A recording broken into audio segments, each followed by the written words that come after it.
Hello, everybody. I'd like to welcome everybody to Silicon Valley Clean Energy Monthly Meeting. And let's go ahead and start with the roll call. Thank you. I'll begin with those of us in person. Alternate Director Shannon. Here. Dr. Barbadillo. Here. Fruin. Here. Scozola. Here. Showalter. Here. Walia. Here. Chair Tyson. Here. Vice Chair Klein. Here. Director Rennie. Here. Lee. Present. Meadows. Present. Carruthers. Here. Thank you. Joining us remotely, Director Hilton. Here. Thank you. We have all members participating this evening. Great. Thank you. Thank you for making it easy for us to figure out when it was our turn, too. Let's see, move on to public comment. Do we have any members of the public who wish to speak? Now that we do have one, go ahead and go up to the lectern, and you know the rules. You can provide comments up to 3 minutes, and go ahead, Bruce. Thank you very much. You're not on. There you go. You are. Bruce Carney, Mountain View resident. I've been thinking lately about carbon taxes. We won't see a mandated carbon tax in the United States for 4 more years. But what about voluntary carbon taxes? What about the opportunity that we each have when we book an airline flight to offset the emissions of the plane? What about if we were offered an opportunity to offset our natural gas usage, if we were offered an opportunity to offset the emissions from our cars? Most of us wouldn't, but some of us would. And so I'm thinking a lot these days about a voluntary carbon tax at the city level. And when Carbon Free Mountain View has its booth at the upcoming Earth Day event, I'll be doing polling around that. Trying to find out how many people, even among those who had come to an Earth Day event, certainly a self-selected group of environmentally friendly people, how many of them would say yes to a carbon tax? What aspects of their life do they think a carbon tax should apply to? And perhaps more importantly, how many dollars per ton do they think would be a fair number to spend? Now, if you collected a tax like that entirely voluntarily, you'd probably want to promise some beneficial use of the money. And in Mountain View, given the number of rent-stabilized apartments we have, it would probably be to do decarbonization of those rent-stabilized units to somehow incentivize property owners to do the right thing for the planet. And so I just wanted to throw that out because I know almost all of you will be having Earth Day events in your cities. And if you might want to persuade your staff or your local climate advocates to play around with the idea, I would be happy to share any materials that Carbon Free Mountain View creates with your environmental advocates in your communities. Thank you, Bruce. I think that's a good message to pass on. Do we have any other public members wishing to speak? No, Chair. Very good. Thank you.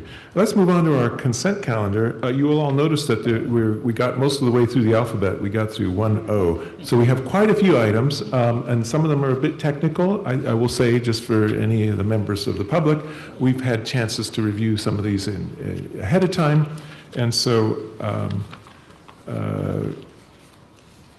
that's by putting it on consent doesn't mean that it's less important, but that we have had the chance to review that. Do we have any members of the board wishing to pull items from consent?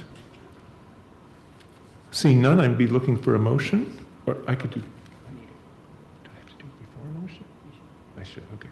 Do we have any members of the public who wish to offer comments on the consent? We do not see. No. In that case, I'd be looking for a motion.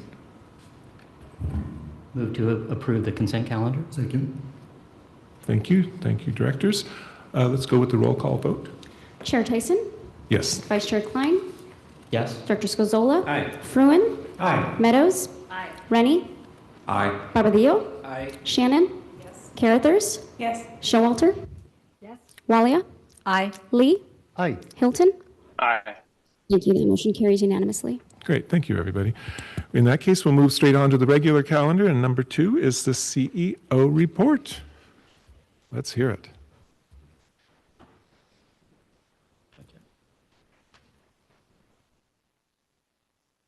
Good evening, Chair, Directors. All right, well, we have a lot on the agenda, so I'm not going to spend a whole lot of time on the CEO report. But I do want to make a few announcements.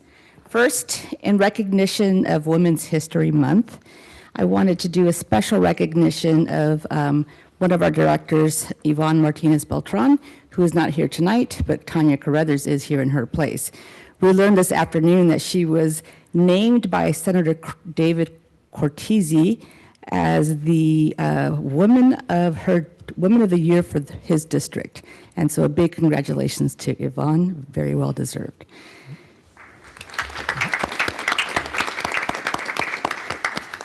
Okay, since last meeting, we got to share some pretty exciting news with the board and with the press and with our community, starting with one thing that we're very super proud of, and that's a recent upgrade of our credit rating by Moody's from a Baa1 to an A3.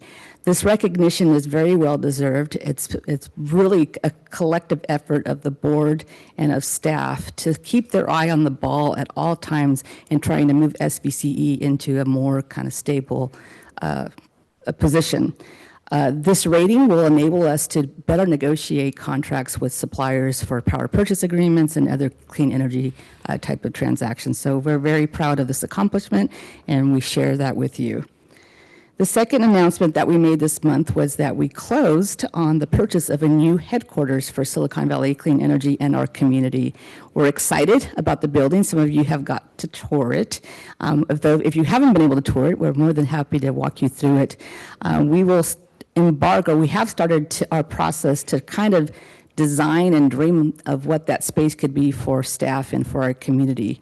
We have a request for proposals out on the streets right now to hire a project manager who will help oversee the design and the build of that building. And so we hope to schedule something in the near future with the board to get your input as well as the representatives of the community.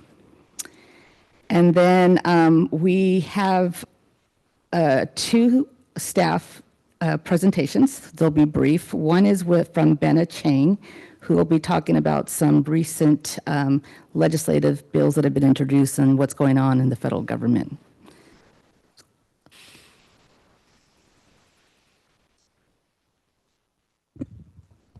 Good evening, Chair and board members. Benna Chang, Director of Government and Legislative Affairs.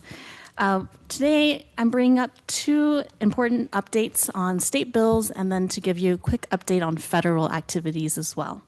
So the first state bill that we'd like to talk about is SB 540 by Becker and Stern. It's super exciting to see that this bill is introduced in the legislature. The bill would create a new regional organization to operate energy markets in the West.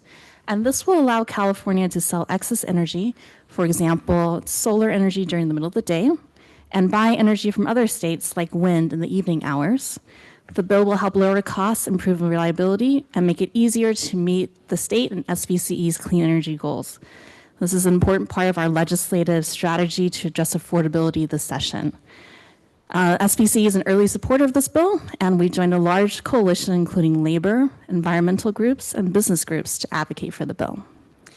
The next bill we wanted to talk about is AB 306 by Schultz and Rivas. This is a bill that would put a 6-year pause on state and local residential building code updates, unless these updates fall under very narrow exemptions. Under the bill, local jurisdictions can grandfather in their existing REACH codes, but could not adopt new REACH codes for the next 6 years. SBCE is very concerned about this bill and the broad impact of it.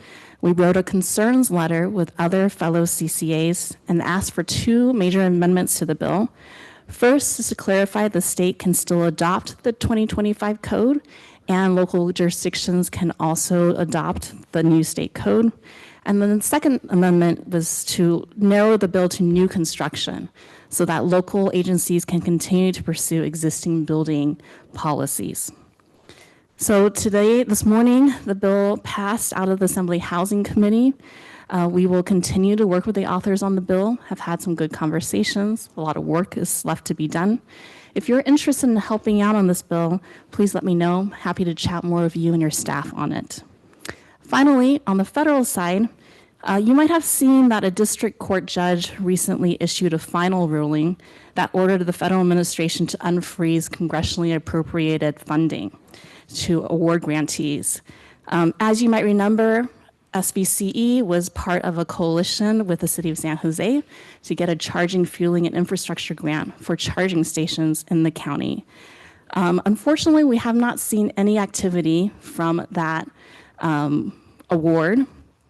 I saw an article from Politico today that reported out on the U.S. Department of Transportation memo that asked staff to pause and review all programs that were related to electric vehicles, bike infrastructure, DEI initiatives, et cetera. So I think the administration we've heard plans to appeal the ruling from the district court judge, and we will learn more about what will be happening.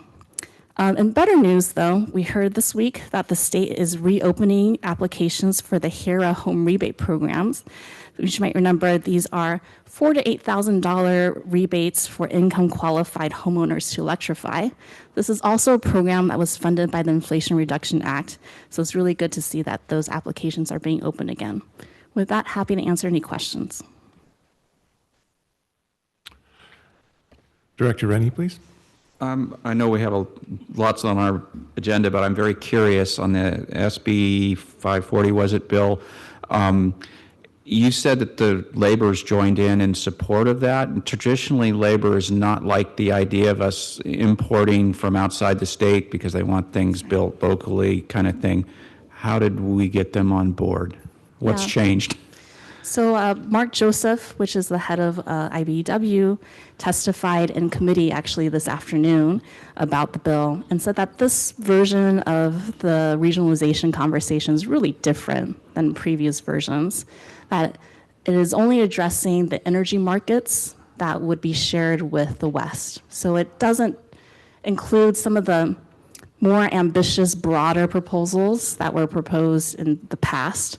For example, that would take over all of transmission planning and funding services across the West. So labor is a lot more comfortable with this approach and has been a strong supporter throughout. Interesting. Okay, thank you. Okay. One more. Go ahead. Yes, thank you, Bennett, for the update on the funding. We are facing similar issues where the money is supposed to be appropriated to the county, for example, and the check is never showed up, or the funding never came through. Reading the comments today from the EPA administrator, a new one, the quote, "This drives a dagger through the heart of climate change religion." It's frankly terrifying what's going on out there. I don't think I'm being overstating the obvious here. And I just want to say, please keep us posted and our congressional representative posted as well regarding these funds that should have arrived a long time ago. And we really need to keep pushing to make sure that this stuff just doesn't disappear somehow through the ether. Thank you. Absolutely. Follow up, follow up, follow up. Thanks. Did you, Director Showalter? Yeah, I have a question about AB 306. I wasn't sure quite what you meant by you narrow the bill to allow new construction. So that would mean that we couldn't, we would be able to require all electric for new construction, but we wouldn't be able to require that for remodels or what? Right, sorry, it's very confusing.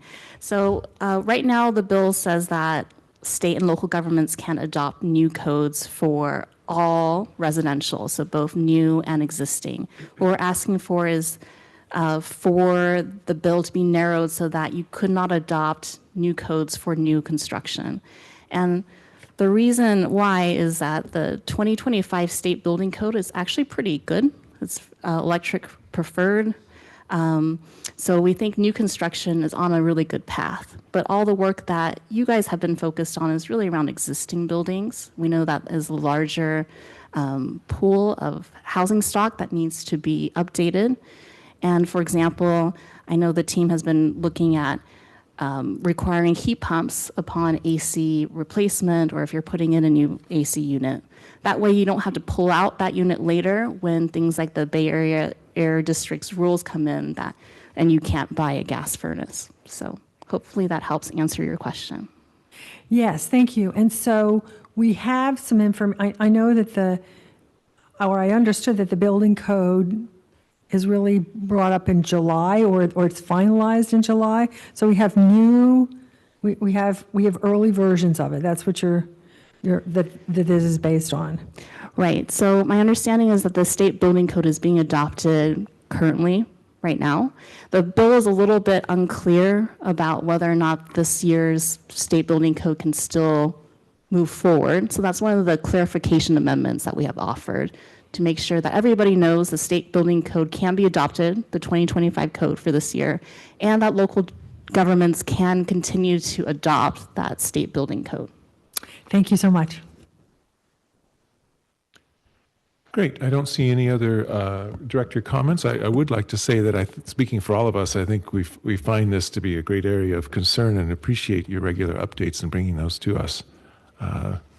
There's still more to come. So you want to? Thank you, Bennett. Okay, the last item that I wanted to highlight was the newest member of our team, Philip Wang, who is here tonight. He joined us recently as an information technology support specialist. Philip has over 9 years of IT experience supporting over 500 employees.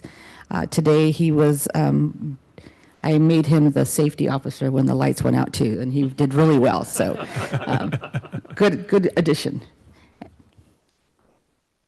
My name is Philip. I'm the IT support specialist here at Silicon Valley Clean Energy. I'm very excited to be here. I was previously with Prometheus Real Estate Group. I was there for 6 years doing IT for them. Just a little about myself. I'm from the Bay Area, born and raised. I like photography, cooking, and spending time with my family. I'm very excited to be here, and I hope I get to meet all of you. Thank you.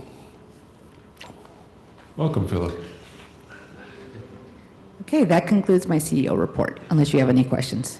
Great. Do we see any further questions? Do we have any comments from the public? Not seeing any. Thank you for that report. Let's move straight on to item number 3, which is receiving the audit results. I do believe we've got Amrit here and remote auditor.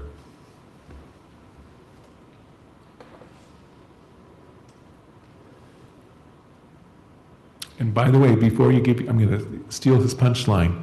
It was the most boring audit meeting ever, and I'm so glad. Go ahead. Now I've stolen your thunder.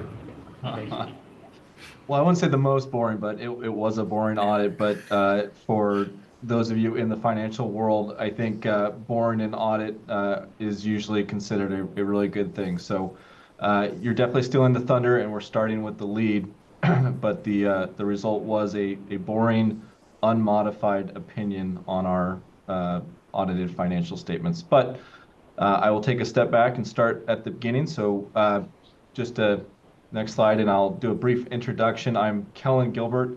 I'm the audit partner on the engagement. Alana Rico is not on the call tonight. I didn't want to make her stay on so late, but she was the senior who's assisted me. She works on multiple CCAs, and she's a great asset to have on the team. Next slide, please. And so just for the board, if you're wondering about the name change, we used to be Pacinti and Brinker. And in January, we combined our practices with Kosmatka, Donnelly & Co., which is a accounting firm in Oregon. And this is actually part one of a multi-part combination where we will be unveiling a unified name over the summer of 2025. And this is, we're really excited about this. This is giving us, which is a relatively, in the auditing world, a smaller local firm. We're maintaining local control, but we're now going to have a lot more resources. There's a lot more technology advancements that we're able to do with part of this bigger merged group. So so far, so good. It's been a great experience for us, and we're really hoping that it's going to be a great advantage for our people and our clients. And most importantly, that I think you would want to know is that this means no changes to staffing, to costs, or timing, or any of the services that we provide to you. everything's going to be operated from the Santa Rosa office just like it has been. So absolutely no changes in the services that we're providing. Next slide, please. And this is just to reiterate that, to put in writing that we do have a signed contract through the September 30, 2026 year. So that would be field work possibly out into 2027, but that is the 2026 financial statement. We will be carrying out those services. There's no changes to the contract from our perspective, other than the name change. And myself, Kellen Gilbert, will be the audit partner throughout the remainder of the contract. So again, just wanted to reassure that there's going to be no changes from your perspective. Next slide, please. All right, so now we get to the boring stuff, an unmodified opinion.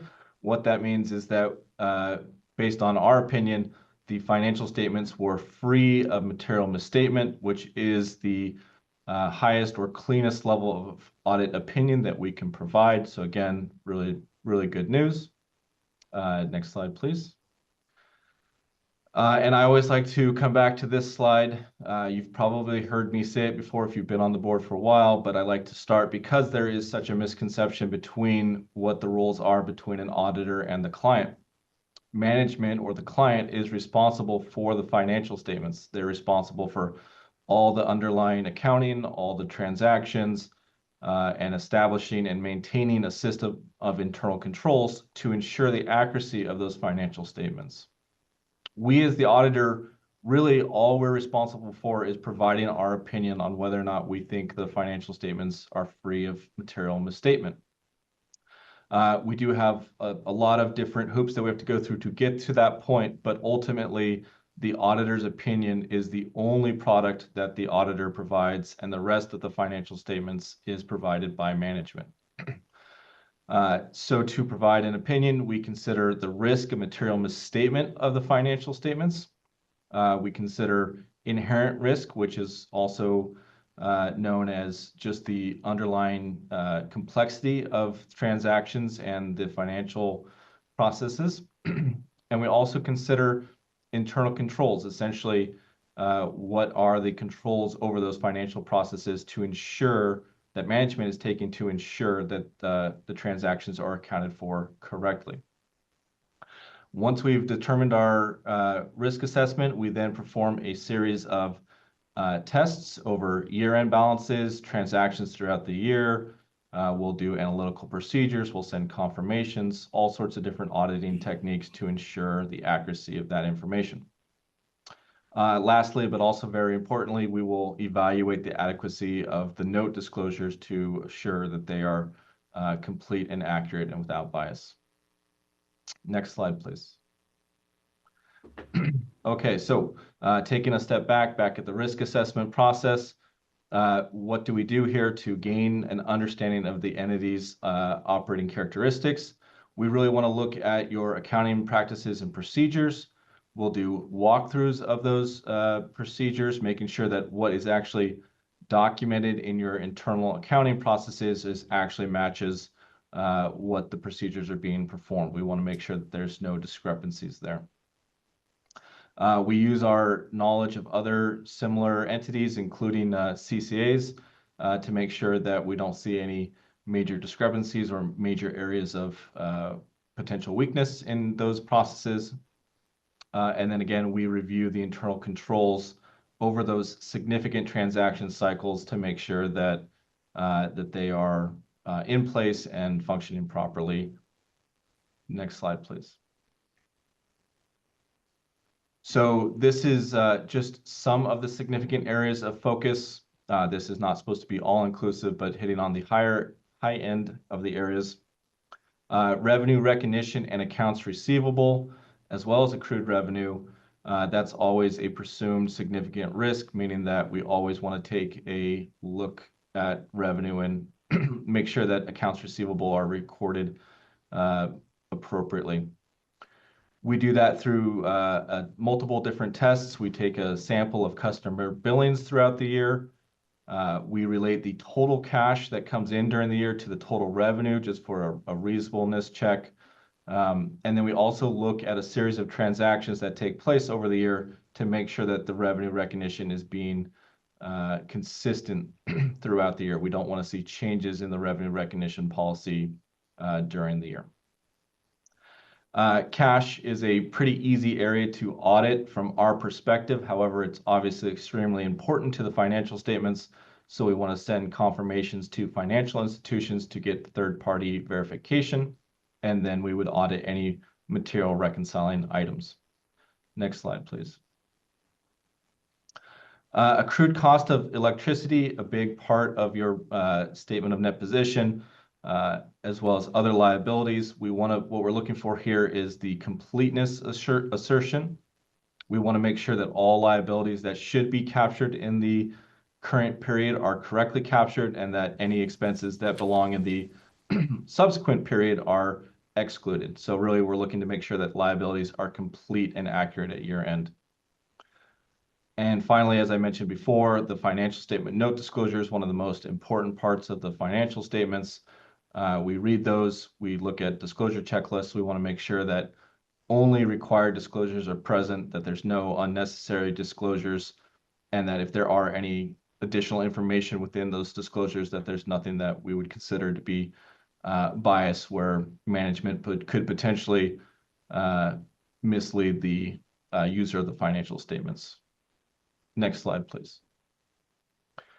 So this section is called the required board communication. This is where we provide feedback to you, who we consider to be those charged with governance, basically who has the authority over management and the overall organization. So again, some of these are just boilerplate, but we want to make sure that we report them out to you, that there were no material accounting policies adopted. We didn't identify any significant or unusual transactions, so a transaction that we weren't sure how to account for, something kind of outside the norms. We didn't identify any of those. We didn't propose any adjustments for the financial statements. And again, there were no reportable deficiencies or material weaknesses in internal controls. Next slide. There were no disagreements with management, and we did not encounter any difficulties. Additionally, our scope to what we were looking at was not limited, meaning that all the documents that we requested, we were given access to. That's really, really important during an audit. And just overall, we were appreciative of the work of Mike Maher being able to complete the audit on time, on schedule. It was a relatively boring and smooth audit, and we appreciate that. So thank you. Excuse me. And I think that's the last slide.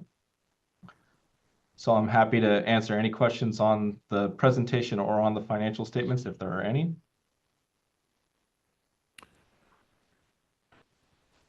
I don't see any, but Amrit, did you have anything you wish to add? No, I'll just add that the process began with the audit committee at the end of their fiscal year. This is for fiscal year ending September 30th, 2024. Shortly before that, or right after that, actually in October, the audit committee met with the auditors, Kellen and the team, and the auditors presented a game plan of conducting the audit. And then after the completion of the audit, the audit committee met on February 28th and went through the audit as well, and they recommended that the board receive the results of the audit. And also the chair of the audit committee, Director Mekachek, also provided a letter in your package describing the steps taken for the audit and the independent discussions he had with the auditors as well on this audit. Great, thank you, Amrit. Give directors another chance if there was a question. Go ahead, Director Barbadillo. Thank you, Mr. Chair. Have you audited similar agencies like the Silicon Clean Energy? Are they comparable to what a clean bill of findings that you had? Yes, not every financial statement that I've audited obviously gets a clean opinion. We do audit a number of different CCAs, and I would say the majority of them have been clean opinions through the years. Right. With your analysis of it, I'm looking at the report. It's mostly because we have surpluses from the last few years. Is that a basis of why the financial is so balanced? No, our opinion isn't on the overall health of the financial statements. It's based off of whether or not the financial data within the financial statements is accurate. So you could have a financial statement that didn't have the reserves, that was in an unhealthy position, and it could still receive a clean audit opinion if everything was accurate. All right, it's because every information comes from the agency, and you just apply modalities and principles of accounting, and whether it's negative or positive, it's a clean bill, right? Yeah, essentially, if it's accurate or not accurate, if you said positive, if that means accurate, then yes. Right. So maybe the question is for staff. How come we have a lot of surpluses? From last year, we have doubled at 50%. We have 161 million in surpluses, and this is mostly because of operating surplus. I can I'm address just curious. that now, or I can address that as part of the media budget when we talk about the reserves. That will come up during our budget discussion for the item 4. But why don't you give it a try right now? Yeah, so to give a short answer right now, we basically, in our business, there's a lot of risks. Right. And we have to basically make sure that we have adequate reserves that we can handle the risks that we face. And we do, following industry standard practices, one of the things we do is stress test analysis to see if certain extreme but plausible events were to occur, do we have the financial means to withstand them? So that's one of the bases. Every operating company or agency like ours needs some kind of an operating reserve. So that and that analysis is something that will also come before the board. We do that every year. We'll bring that to the board in June, which we'll then use to set a reserve policy, update the reserve targets, and that's how we manage the reserve levels. And then when you look at our financial position, there are also dollars that have been allocated, what we call earmark funds, like to programs, and in this case, a building fund that have not been recognized on the financial statements, but they have been earmarked for a certain purpose. But under GAAP accounting, you only recognize them when you incur them. So that's another reason. All right. Well, thank you for the short answer. I'll reserve my long question when we go to the budget. But what I'm trying to, my thoughts, right? And then this will be answered in the budget later on, and maybe further discussions, is that we're having a lot of surplus, earmark or not, right? I'm trying to see, again, as new as I am, right, giving it back to the consumers. I don't know if that's an avenue later on, but if we're having these lots of surplus, then maybe that's an option. Like the gentleman who spoke, there may be some incentives with regards to clean energy programs like that we can supplement with the surpluses that we have. That's just a thought. Again, I'll reserve it when we are going to talk about the budget. I think that will be more appropriate in the budget discussion. We will touch on all of those aspects. Agree. Thank you. Great, thank you. I don't see any other questions. Let me see if we have any comments from the public. No comments, Chair. We do not. So any further comments? Thank you for the presentation. As I said, so I'm a new member of the audit committee. Actually, if you're looking for a committee to join that only has 2 meetings a year, and it's boring, I mean, how can you go wrong? So I'm looking for a motion to approve that. So moved. All right, Director Showalter seconded it. So let's go with the roll call. Chair Tyson? Yes. Vice Chair Klein? Yes. Director Swazola? Aye. Fruin? Aye. Meadows? Aye. Rennie? Aye. Barbadillo? Yes. Shannon? Yes. Carruthers? Yes. Showalter? Yes. Walia? Aye. Lee? Aye. Hilton? Aye. Thank you. That motion carries unanimously. Great. And thanks again to the audit committee, including Director Mekachuk, who served as chair. Let's move on then to item number 4, which is our adopting a resolution for our mid-year operating budget. And I do believe Amrit stays right where he is. Thank you, Chair Tyson. So, thank you. So I'm here to present the mid-year budget. A lot of you are familiar with our budgeting process. We go through an extensive process, but I'll touch on some highlights of the timeline. So at the end of this discussion, we will be asking you to approve a resolution adopting the proposed budget. The areas I'm going to touch on, I'm going to very briefly go over the timeline in our budgeting process, highlight the changes since the last time we adjusted the budget, which was in December. And then we'll show the comparison of the two budgets. We'll touch on the reserves, and we can go into the discussion of how we manage the reserves at that point as well. And then we'll also talk about, based on reserves, we are advocating, and this was a lot of discussion we had at the Finance and Administration Committee, that we provide customers with some rate relief and in the form of a bill credit to disperse some funds. And then one of the things we're requesting, if you remember when we brought the original budget in September, we said at that time we were going through and we were basically aligning and optimizing our organization. When Monica came on board as CEO, she said, okay, what are the opportunities to move us to the next level at SBC 3.0 that we are internally calling. And at that time we said we will revisit the staffing in media budget. So I'll go through that. And at the end, we'll ask you for your vote. So that's the game plan. In terms of the budget process, I'm not going to go through all of this, but I can certainly entertain any questions we have. As you know, we adopt budget in September for fiscal year that begins October 1st. In December, we do a very important update. We don't update the entire budget, but we update our revenue projections and our power supply expenses. And the reason we do that is because we know our revenue projections are very dependent on outcome of PG&E's rates and PCIA charge that PG&E levies on our customers. And PCIA, basically, as a reminder, is charge we pay to PG&E because when our customers were PG&E customers, they had procured certain amount of resources, and based on state rule and law, they said basically when these customers depart, the financial obligations of this portion of the portfolio go with the customers. So depending on how the market value changes, determines the level of PCIA. And we get a sense of that as we approach December as to what the likely rates the CPUC will adopt for PG&E generation rates, as well as for the PCIA. So we do this update in December.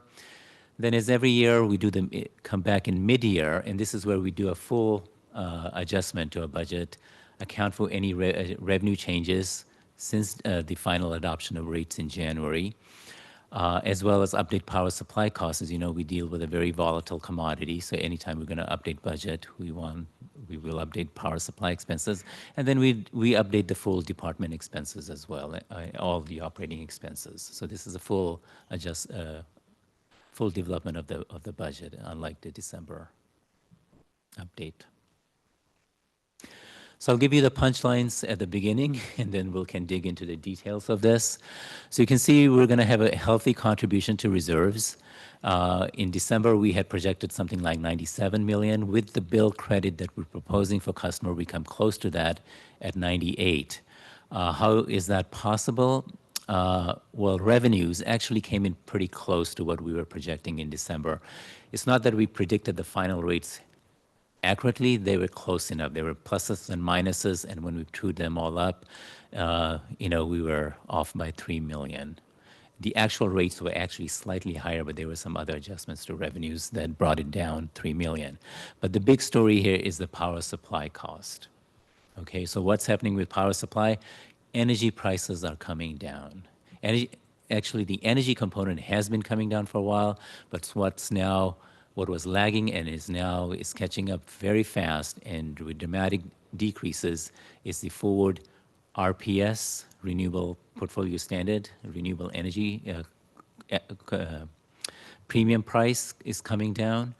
The resource adequacy, the capacity that we have to buy, RA costs are coming down, as well as GHG green attributes are coming down.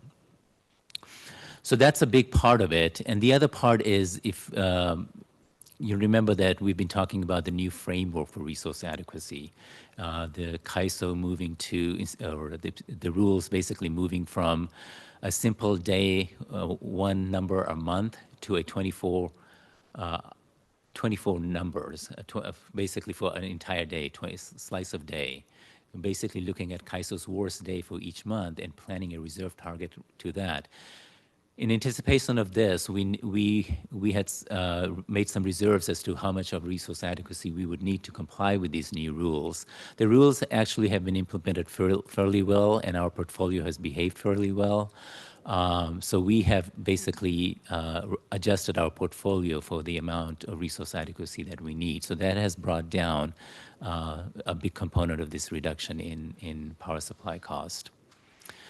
The other big item is as I said, we're proposing a $35 million bill credit, and I will go into more details of this, and this was based on a detailed discussion with the Finance Committee. The operating expenses, the big component is the 5 positions we're asking, and I'll go through in detail of that. And the 5-year projection that we do is showing that the future year is negative. Next year is going to be quite a bit negative. And the year after that is slightly negative, and then the 2 years after that is slightly positive. And that's, again, our current projections. These are based on market prices that we observe in the marketplace that we use in our models. And market price will change, and they have already changed since we have put this budget together. They change day to day, hour to hour basis, as with any traded commodity. Okay, so there's a table there that does the math that shows the adjustments from the December update to this update. And this slide here shows more detailed line items. And there's more detailed line items if you're interested. That's in the appendix as well as in your staff report. You can see the big components, as I mentioned, is the power supply and then the bill credit for all customers that we're proposing.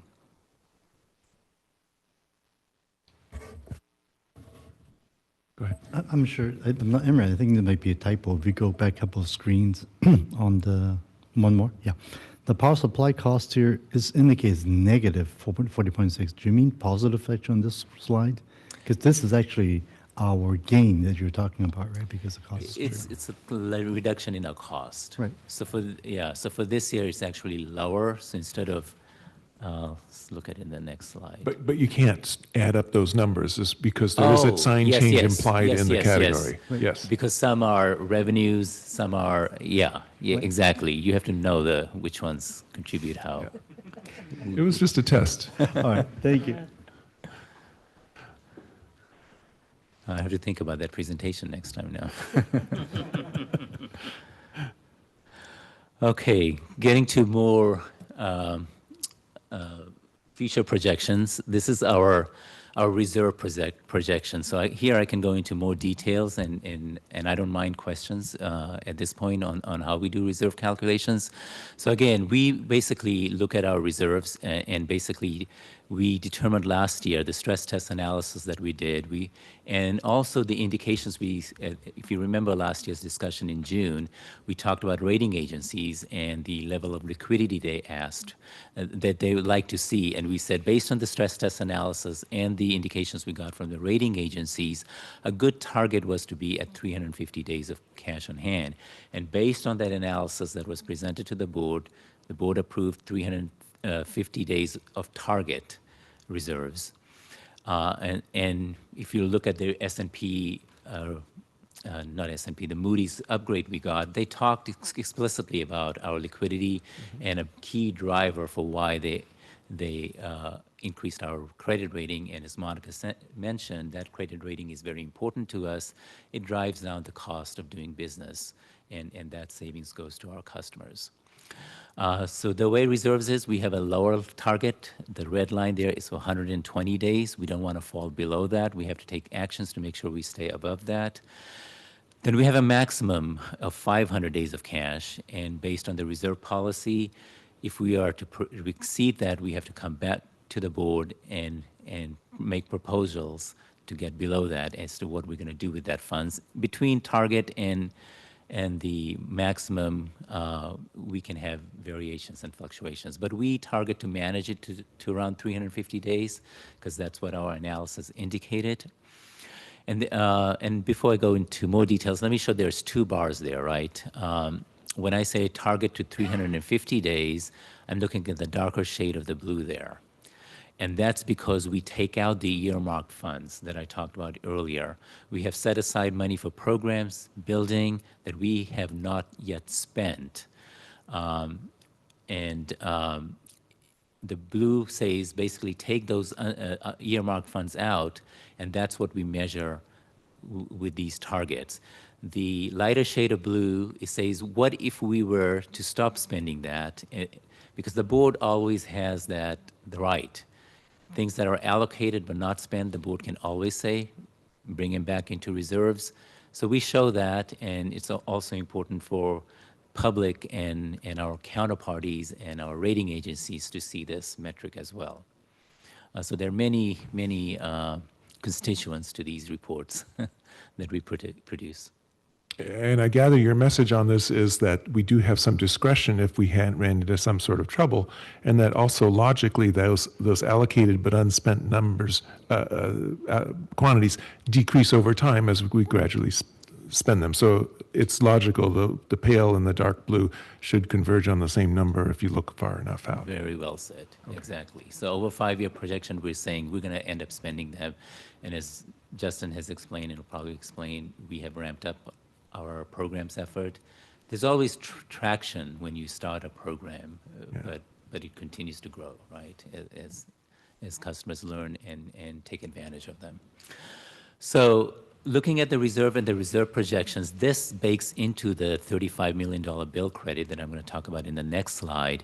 So if with that taken into account, you can see that even with the negative projections we're seeing, remember why we're seeing negative projections is the prices are coming down. And for some of our new board members that may say, why is prices coming down and our bottom line is not improving?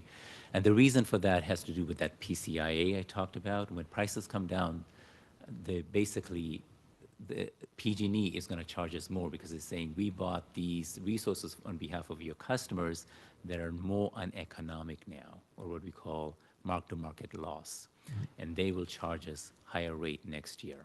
And this year's rate, even though we're doing really well next year, you can never look at 1 year's rates. You have to always at least look 2 years out, because this year's rate that PG&E set for PCIA and its own generation rate for its customers has a balancing account. It's based on a forecast of same type of forecast that we presented in December, which showed prices were higher than what they were, which means on their balancing account for PCIA, they're under collecting. So we are showing good margin this year is because we are paying lower PCIA than we really ought to be paying based on current market prices. So that's why our bottom line this year is good. But next year, we're going to have to return this back, and that's why we're forecasting negative bottom line. Same with their generation rate, right? This year, they are basically charging their customers less than at current market, they're charging their customers more than at the current market prices. So next year, they will have to give that back to the customers, and their rates will come down. Okay, so looking at this and the bill credit, you can see that even with the bill credit, we will stay at or close to 350 days of cash on hand. So remember this picture when I go into the next slide. So one-time bill credit. So we engaged in a lot of discussion with the Finance and Admin Committee. We said, if you remember I'll bring one more concept, the Clean Community Fund that Zoe presented at the December and that you just approved in the consent calendar. We had said we will come at this mid-year budget to see if we should fund that. And one of the components of that was to set aside for bill relief for customers.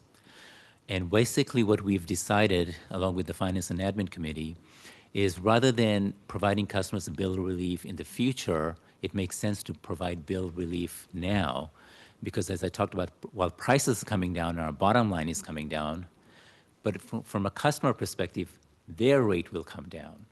So you can see on the table there, missing the legend, it's cents per kilowatt hour, but more important is the year-over-year change. You can see next year, their rates will come down more, and even in the future, based on this projection, those rates will be lower than what they are now. So if we were to provide a bill relief, it makes sense to provide it this year. Okay, so that's why we're proposing a bill relief this year, and looking ahead, we can still manage our liquidity. There were two alternatives considered, provide a 10% volumetric rate. So currently in the rates that the board approved, we provide all customers 4% discount relative to comparable PG&E rates. In essence, we provide total of 5%, but we took that 1% dollar equivalent and provide a bill credit to low-income customers, which amounts to this. So they get the 4%, and then they get the bill credit, which is about $17.50 a month. And then, of course, they get a discount. Low-income customers get further discounted rates on PG&E, T&D portion. So all in all, their bill is more than 50% lower than non-care residential rate or non-low-income rates. So we had considered 10%, taking the 4%. We can take the 4% and do a similar volumetric discount, take it to 10%, or we can do a bill credit, number of bill credits. You know, every month we give a small bill credit, like we do $17.50 for the low-income customers. But Finance Committee said, go back, think what makes sense logistically, from a customer perspective, from a marketing perspective, what makes overall sense. And we thought about it, and we said, basically, if we were to provide a small dollar amount for all customers each month, that's not as meaningful or impactful, and the messaging is going to be lost as well. What we've proposing is to do a one-time bill credit in the month of August, which is when most customers see their largest bill. Highest bill most customers face is in August. So we decided to do a bill credit, and I'll show you what that looks like in the next slide. And the cost of this, but this, we wanted to keep it in equivalent terms as if we were giving them a volumetric 10% discount for the entire calendar year 2025, 3 months of which is in next fiscal year. But if we were up that to this year so that we can give them a 10% from January of 2025 to December of 2025, a 10% discount. In dollar amounts, it's about $33 million on expected basis. Okay, so you heard me say 35 million. You're saying, why am I saying 35 million?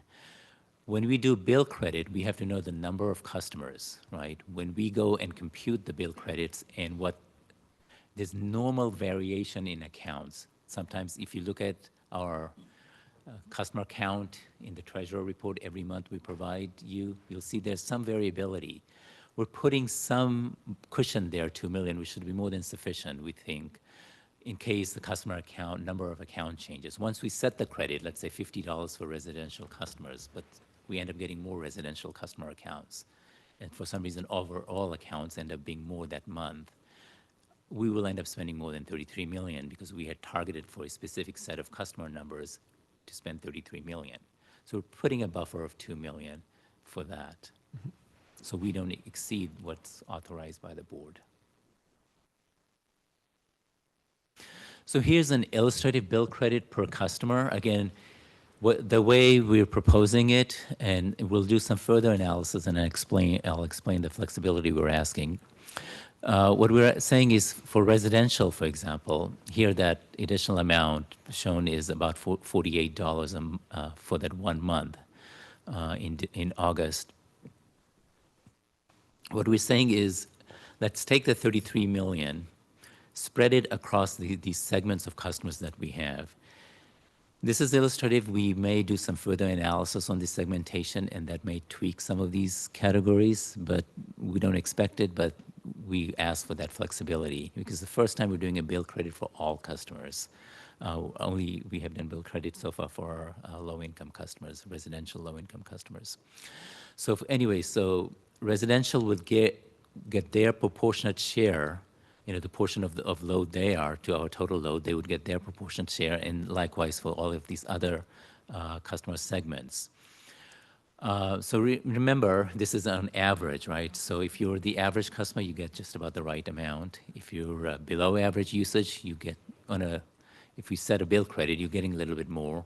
If you're higher usage, you're getting a little bit less. For residential, there's not that much variability. There is some variability, but we think from a messaging and marketing perspective, when one neighbor is comparing their credit to another neighbor, rather than break out the calculator, it's easy to say, hey, we all got $48.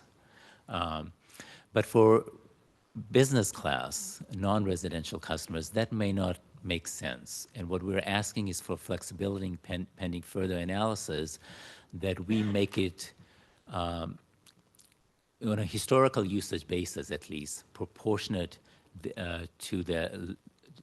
for that customer load, proportion to that customer's load to that segment load, so that they're on a historical usage basis, they're getting their proportionate share of the bill credit. That makes sense? Okay. Here we've shown it flat, but we were asking for that flexibility, and we're going to do some more analysis. And we've heard that at least one other CCA has taken a similar approach for non-res customers. And again, as a note there says, we will promote this bill credit through marketing and other marketing channels.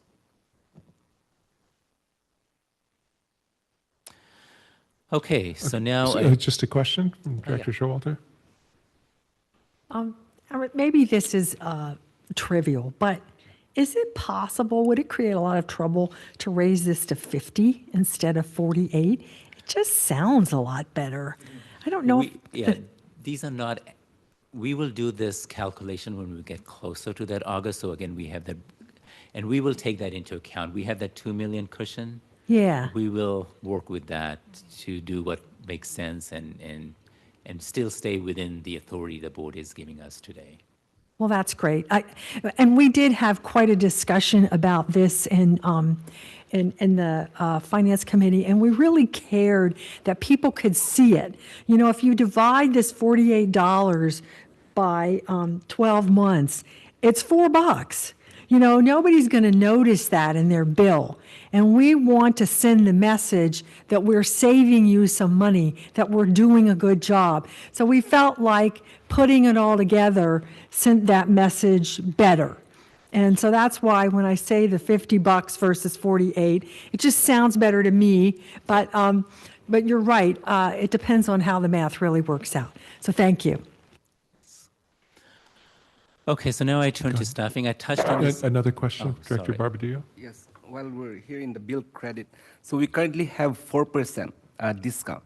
Is that across the board for the consumer? For all customers. And then the low-income customers get the $17.50 bill credit on top, which brings their discount something like 27-28%. Okay. And these bill credit that we're talking about, it's only to eligible consumers, not all. I'm sorry? The bill credit that we're talking about, the 33 million, it's just for eligible consumers, not across the board. It's for all our customers. Okay. And I think I know what you're coming at. In my staff report, I use the word eligible. Yes. There's a very small subset of customers that we have custom pricing arrangements. Per those arrangements, this is a very small subset. Those customers are not eligible because they're under a special pricing arrangement. All right, so the small subset will benefit from this 33 million? No, all our customers will benefit, but it's a very small number of non-residential customers that are on custom pricing deal arrangement.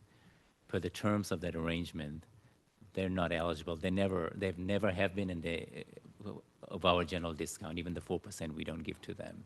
Do we have a percentage of that small subset that will not benefit from this?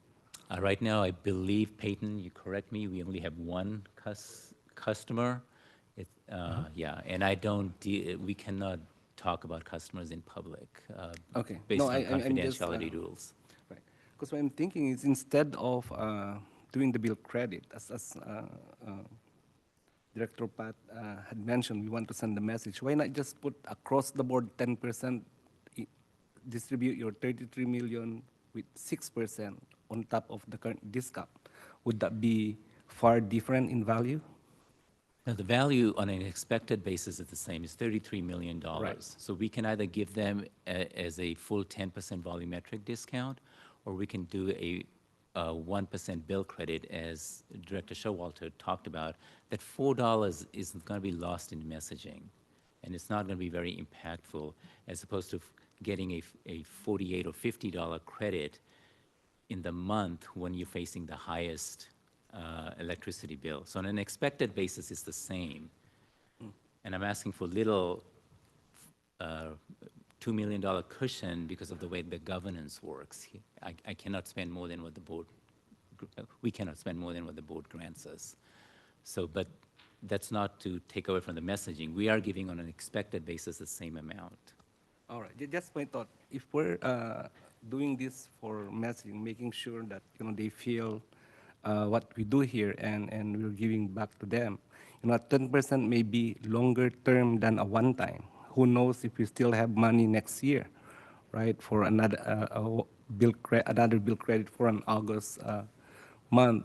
Other than assuring them it may not be 10%, but a little over 4, yes, you won't feel it because just $2 or $3 a month. But the long-term message will be there that there is a discount, and they will feel it in the long term. Yeah, the bill credit or whether it's a bill credit, one-time bill credit, or a discount would only be for this year. So we're not proposing future bill credits or an extended discount beyond this year. That would be another board decision when we bring the budget later in August, September. So this is a one-time thing. Yeah, we're only asking for approval for amendment to this year's budget. Right. The amendment is about 98.1 million from what we have approved last September of 2024. And if you're looking at the bill credit, that's about 35% of it. And is that what we anticipate in the next few years? We spend for a one-time credit instead of trying to figure out what's a long-term return to the consumers. That's just my thing. Again, as I said, I'm new. I think that idea is. Let me suggest that you finish the presentation and that we look at this and then take the discussion overall, because my understanding is, just from what I've seen here as well as the slides, is I wouldn't use the word windfall, but because of things this year, we have more contribution to reserves than we expect to have in the future. We expect a deficit going forward. I frankly, I look and I think the Finance and Administration Committee, which I'm not a member of, has done an outstanding job of looking at how do we make this visible to people, protect our interests long term, put it in the right month, and in a simplified administrative sort of way, get that back to people and not tie our hands, because it's very hard to have our discount yo-yo back and forth every time. Because I have to say, was it 3 years ago we were running a strong deficit? I remember September 6, 2022, when we lost, $12 million in one day? So anyway, we have some history, I might have that wrong a little bit, of volatility, and I think that we're seeing a process here to manage that without meaning to dominate the conversation. I think I'd like to get through the presentation, and then we'll come back. That's fine, dear. Thank you. Okay. All right, so now I'm turning to staffing, and I touched on it a little bit earlier. Again, as I said, when we did the annual budget, we said we were going to revisit this in the mid-year because of the optimization we were doing. Mm-hmm. And now we're coming back and we're asking for 5 positions. And the core message here is we have done well building the organization up, filling key positions, but we cannot run it on a thin margin. We have to have bench strength, we have to have business continuity, and we have to have depth within the organization, right? Which means providing existing staff opportunity to grow into higher level positions as they are gaining skills and experiences, and bringing some of the still core functions that we outsource in-house, which is more cost-effective and better for managing the organization. We retain the institutional knowledge, and it's core to our business. And then we enable these newcomers to come in and provide the bench strength that we need. So we don't want to run the organization too thin. So that's the theme of these 5 positions. And very quickly, I'll go through them. There's 2 in the customer success area. One is for the energy lead position, looking at all the demand flexibility programs that we are launching with our customers, where the customers can flex based on prices, based on devices that they have. We're looking at a senior energy analyst specialist position. This is in the area of pursuing the state funding for energy efficiency, directing that better for our community. And again, this position it's not just that, but will also create bandwidth for our staff, some of the existing staff for some other program areas that we have going on. The other is in the regulatory and policy planning area. We want to bring one resource planner. Again, this will allow some of the existing staff to focus on that higher strategic level focus. Planning, some of which we outsource, and bringing more of that in-house and retaining that institutional knowledge. In the finance and administration team, this has to do with the data analyst position. One of the things we did in the reorg is we have consolidated all our data management in one area in finance under Scott Rigglesworth. So this is all our data, and we are building a central data repository, central data hub, moving away from spreadsheets, making sure that disparate data systems are integrated. We're bringing some in-house consulting, some external consulting to help with this process, but we want a bulk of that to be done with the existing staff who can move into this position, again, creating this opening at the lower level. In the power procurement and planning area, this also includes actually risk management. We're looking for a rotational analyst, and this is done in this area in most of the companies because it's a very technical area. You cannot always find people and resources that you need when a vacancy occurs. You want that depth of training, and we will take this person through front, middle, back office, which also includes finance department, as well as the power procurement in the industry jargon, front, middle, and back office functions. So the person gets the training, and again, taking on the day-to-day, allowing others to take on higher level work and bring some of the portfolio evaluation that we outsource in-house as well. So that's the theme of these positions. We do request them, and we do need them. And that will improve our efficiency as well as effectiveness going forward.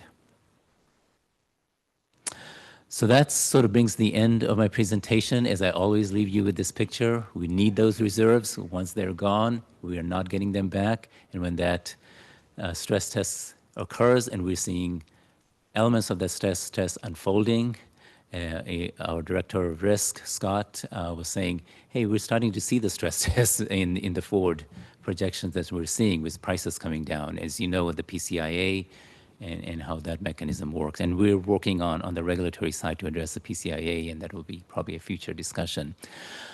So yeah, many risks are out there. We need the reserves, they're important.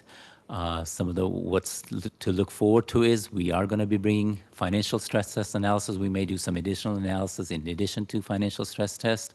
We will have more discussions on that later. This will go to the finance and probably executive committee in May. We'll bring it to the board in June, which will then update the reserve policy. Then we will, as we do every year, we'll have a draft budget. We'll review it at the Finance and Admin Committee in August. This is, again, next fiscal year now, not this one. And then we will bring it to the board and take your comments, feedback, and then give you the final budget to approve in September so that we have an approved budget when we start our new fiscal year on October 1st. That's the presentation. I can take questions, and I have a lot of information in the appendix. I hope you've had a chance to look at them, as well as in the staff report, and also happy to take questions on any of that material as well. Great, thank you. Let's start with questions. Let's start with Director Walia. It's a very easy question, but I need to preface it with a couple of comments. So I want to start with a comment that Chair Tyson mentioned earlier Amrit stays where he is. I'm going to add 2 words with SVCE. It's a fabulous presentation, very well put together, explained beautifully, and it's good to see how you're managing the extreme level of volatility with a long list of variables that we are constantly having to deal with. So great job, Amrit. Thank you. And I really liked your slide number 6 with the 2 bar charts, the bars, because they really completely convey the picture of what's happening. A big thanks to the Finance and Administrative Committee for having worked through this. As I mentioned at the last board meeting, there is an opening there. I think it would be good for a member of the board to join that. I shouldn't say this, but I think there are 5 slots. There are 6 positions open. That's a great committee. I have served on it. The reason I especially bring that up right now is this committee with 5 members have done such a stellar job of managing to figure out where the $35 million need to go. And I'm leading up to a question there, because they could have easily said specific cases, percentage per month, but I am very impressed with the solution of, for especially the residential customers, giving one specific or whatever big amount in the month of August. The question is, there will be confusion amongst some residents exactly with that.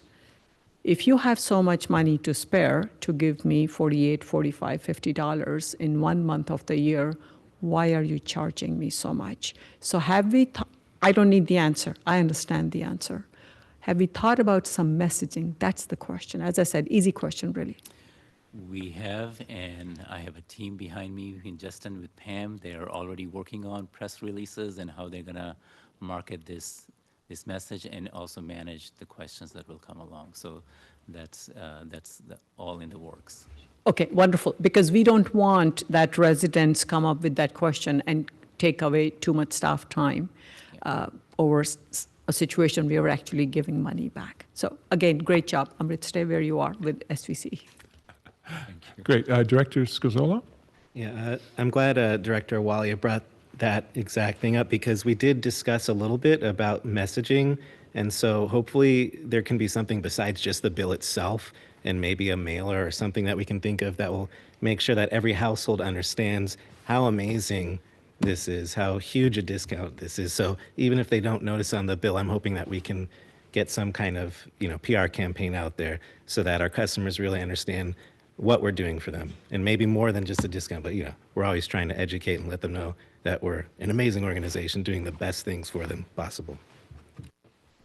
Thank you, Director. Anybody on this? Director Rennie. Thank you, Chair. So the discussion with Director Barbadillo made me realize I don't know what 10% volume discount means.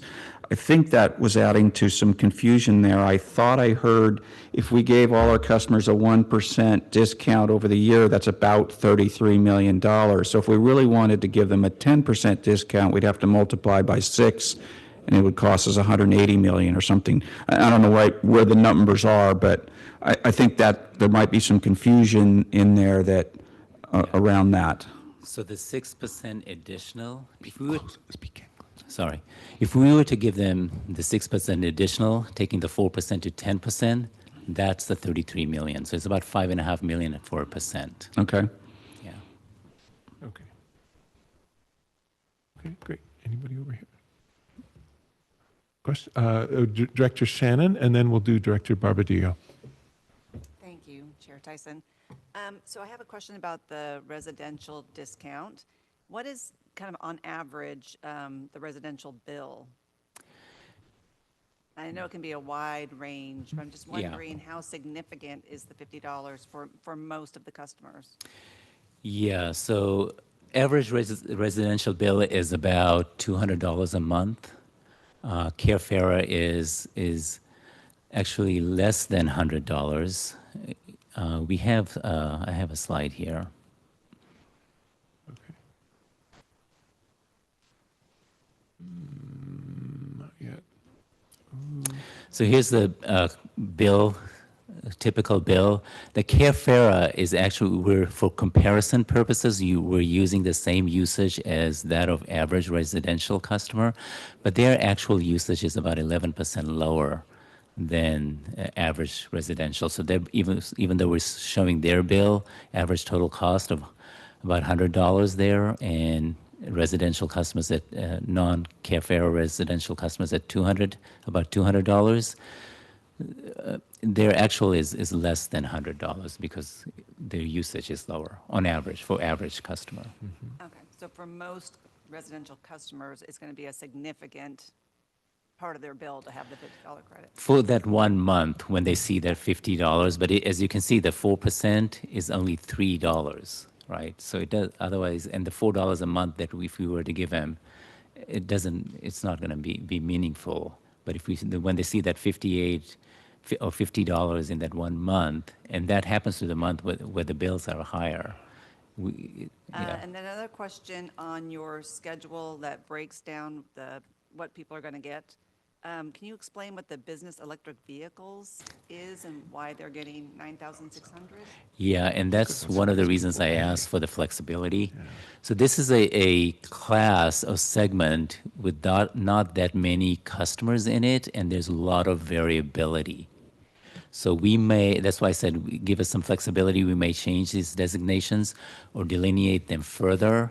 And that was one of the ones we had in mind. We may break that further into small, medium, and large to make that distribution more equitable. What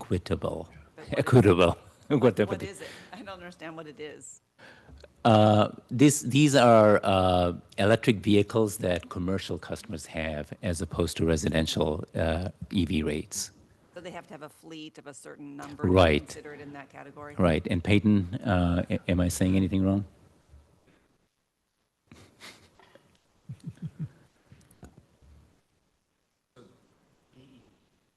Rates? Oh, now it is.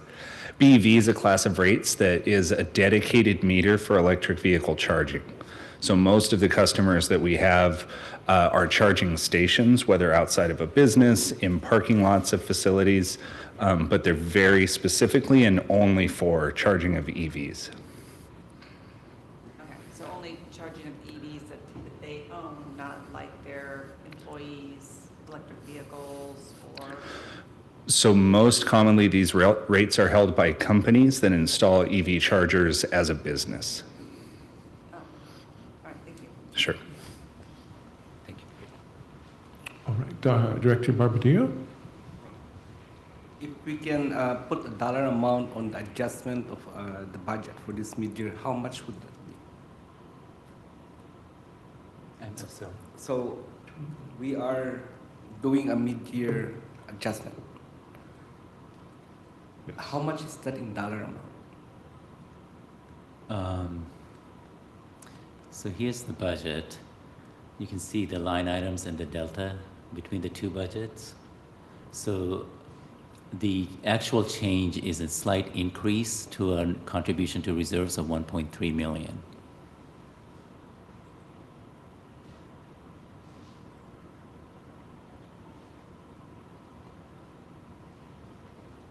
So the approved budget is 96.7, and the mid-year adjusted budget comes to 98.057. Yeah, Yes. That's the bottom line net revenues or contribution. I would have to add all these expense numbers. The expense amount, I think, for this budget is something like 426 million. If I were to add each of these expense items on the media adjusted budget, like power expense obviously is the biggest one, plus operating, and then some of these other expenses at the bottom.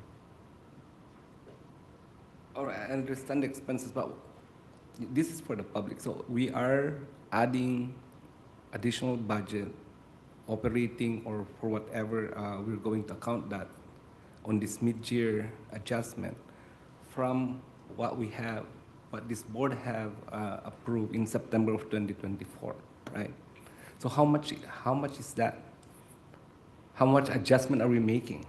I think I understand. Right. So when the board adopts a budget, it adopts several things. It adopts what our discount's going to be, what our expenses are going to be, and how much we're going to either put into reserves or take out of reserves. In this case, we're feeding reserves. When they adopted the budget, the assumption was that we were going to put 96.7 million into reserves. Now the mid-year adds an additional 1.3, so we're asking for them to adjust the budget to return 98.057 to reserves. That's the ask, is to add more into reserves than we had previously thought. That's the adjustment? That's the adjustment of 1.3, so that the amount returning is 98.057 into reserves. Okay, so out of that 98, this is what portion of that is the 33 million that we're talking about. Portion of that is the compensation for the 5 FTEs and some more costs. Is that where it goes? I think that's in the table that you had before. It's showing right now.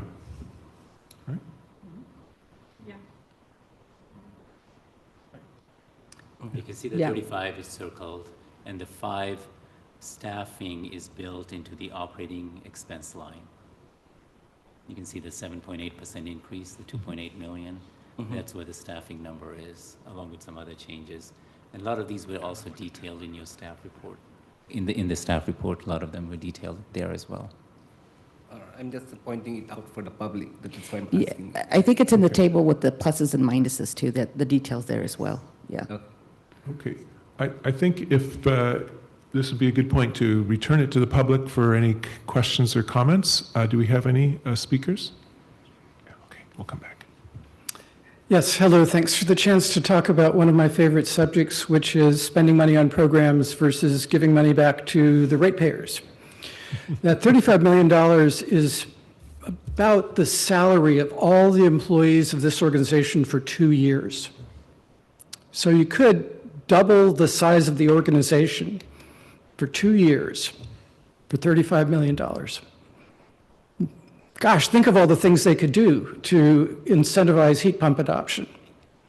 Think also about the email that I sent to all of you a month or so ago, pointing out that the carbon curve has not been bent in SVCE territory. In fact, carbon emissions in our territory are higher now than they were before the pandemic. So if the mission of this organization truly is to bend the carbon curve, I would love to hear how giving $50 to each residential customer and a larger amount to the non-residential customers is going to cause a behavior change that will show up in the emissions inventories.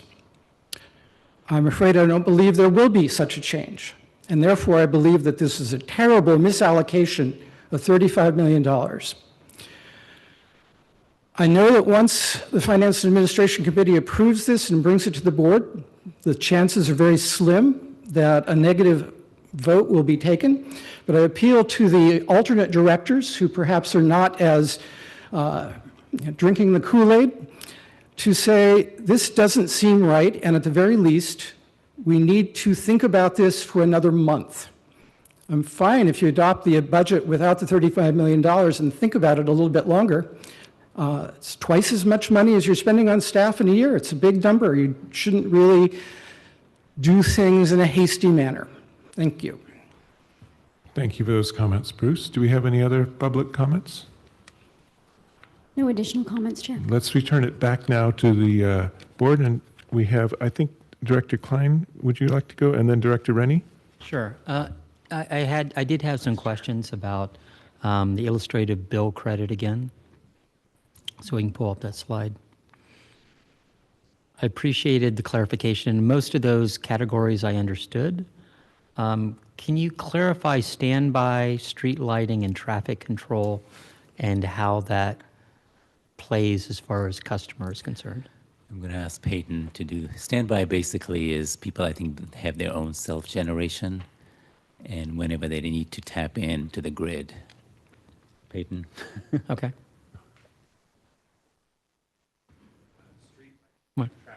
One second. I will hold on. Test. Street lighting and traffic control accounts are mostly held by the municipalities and other government agencies. And so for those, is it per street light? So I'm trying to get a better idea of how that's billed, just as a question. I assumed as much. But, for the traffic control and, from that standpoint, So it would be determined by the size of the city and how many lights that they have. You can operate more than one set of traffic control or street lights per meter.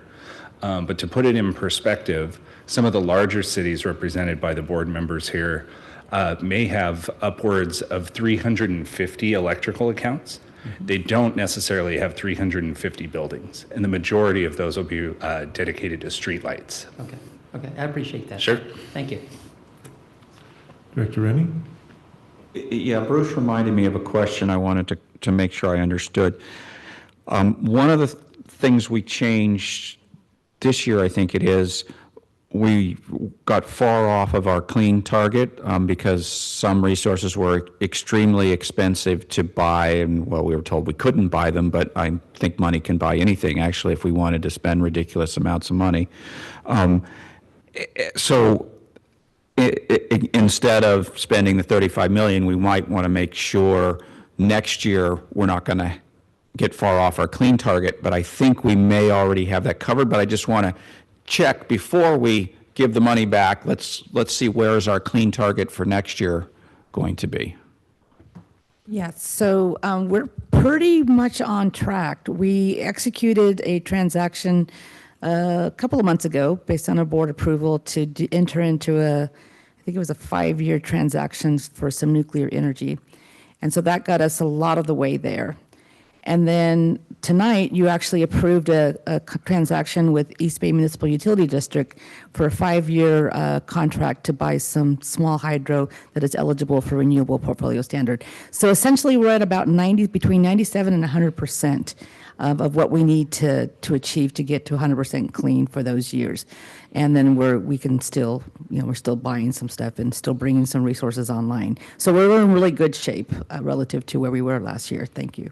That sounds really good. So if I could have the second question then more to Mr. Carney's question. So when I look at our days of cash on hand, slide number 6, it shows we got a lot in our programs fund right now is the way I kind of read that, and we're spending it down, and even next year it's not all spent down. The question then kind of becomes, when do we need to put more money into that fund? The way I look at this, you must be expecting to put some in the 26-27, and how risky is it? Will we not have money to put into it at that point? We definitely look at that every budget year. As you know, this already takes into account putting at least 2% of our revenues per the board resolution that we have for each of the future years. That's already taken into account of adding 2% of our revenues, additional amounts towards programs. And the board may put more money set aside, and as we do when we bring each year's fiscal budget. Thank you. Great. Director Walia? 2 follow-up questions to that. I'll go in reverse order. The question that Director Rennie just asked, and your response is the minimum 2% additional revenue every year. We also revisit the discount given every year, the 4% that we have had currently. So that's the other variable that plays, correct? Correct. And you feel comfortable, I just assumed this, that you feel comfortable recommending the $35 or $33 million return that hopefully, even though we have that buffer within that 4%, but essentially reducing discount, that's not quite the approach we have at SVC. So you are comfortable, but that is the back end in our pocket if we need to use that. So the projection, in the 5-year projection, for next year we have discounted 4%, but the years after that it's at 1%. And the reason is we generally model 1% because that's how we do the stress test analysis, that we want to reserve. If we did it at 4%, the stress test number, the days cash on hand will go higher than 350. So we do it at 1% to remain competitive with PG&E, because as I said, we have 2/3 of our load are very sensitive, price sensitive C&I customers. And the reason next year we had kept it at 4% is because we can still meet the target 350 days. And if you remember last fiscal year when we brought the budget to the board, the board at that time had said we had set aside more money for programs in addition to the 2%. I think I can't forget the exact number, but it's around 30 million, 20 million, something like that. But the board also said plan to 4% for 2 additional years. So was this year and next fiscal year. So that we carried that plan forward in the forecast. But again, we will obviously revisit each year depending on how the numbers look like. Even next year, if 4% doesn't make sense and 1% makes sense, we'll do that. If more than 4% makes sense, the board will have that opportunity. Okay.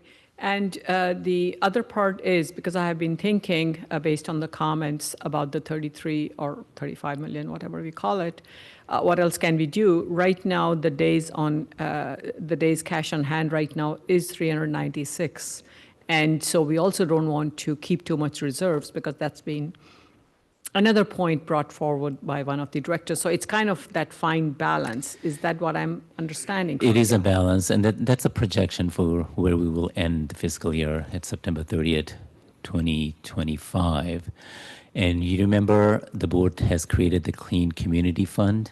Mm-hmm. So the board has that option not to give the discount and put the money into the Clean Community Fund, where a portion goes towards future rate relief, portion goes towards our additional emphasis on programs, and there's also a portion set aside for customer response and generation type activities, generation type activities we may do on the customer side, or local generation, if I remember correctly. So the board has that option, and when we bring the budget next year, likely it will be in the December timeframe. That's when we know our finances much better. We'll do all the other updates in September. But in the December timeframe, we'll make that decision. Should we up the discount for the next calendar year? Should we put more money towards the Clean Community Fund, or should we give more rate relief to customers? Okay, thank you. Very, very helpful. One very quick question, going back and follow up to Vice Chair's question on the street lighting and traffic control. So Peyton responded that one city, a large city, could have, say, 300 accounts, obviously not 300 buildings. So the dollar amount here, the $80 per street lighting, or the traffic control 43, is that per traffic control signal street lighting or total? I'm just not clear what this line item reads. I'm going to answer, but Peyton can correct me. It's per meter. It's per customer meter. Per meter. Yeah. Okay. Okay. Thank you. Director Showalter?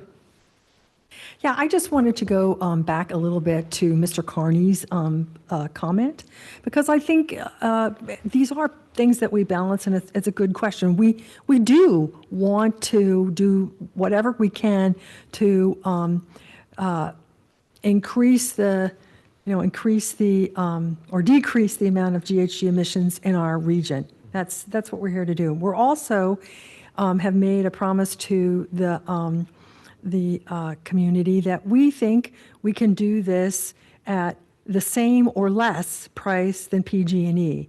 That was also part of the promise. So I think that the discount is part of our promise. But on top of that, one of the things that we asked in the Finance Committee was, do we have enough money to run all the programs already? And we were told that money had already been allocated. But my question on top of that is, have we ever run out of rebate money? I mean, what happens if we run out of rebate money? Would you come to us and say, there are more people who want to do this, and so can you allocate some more money? Can we move some reserves? How would that work?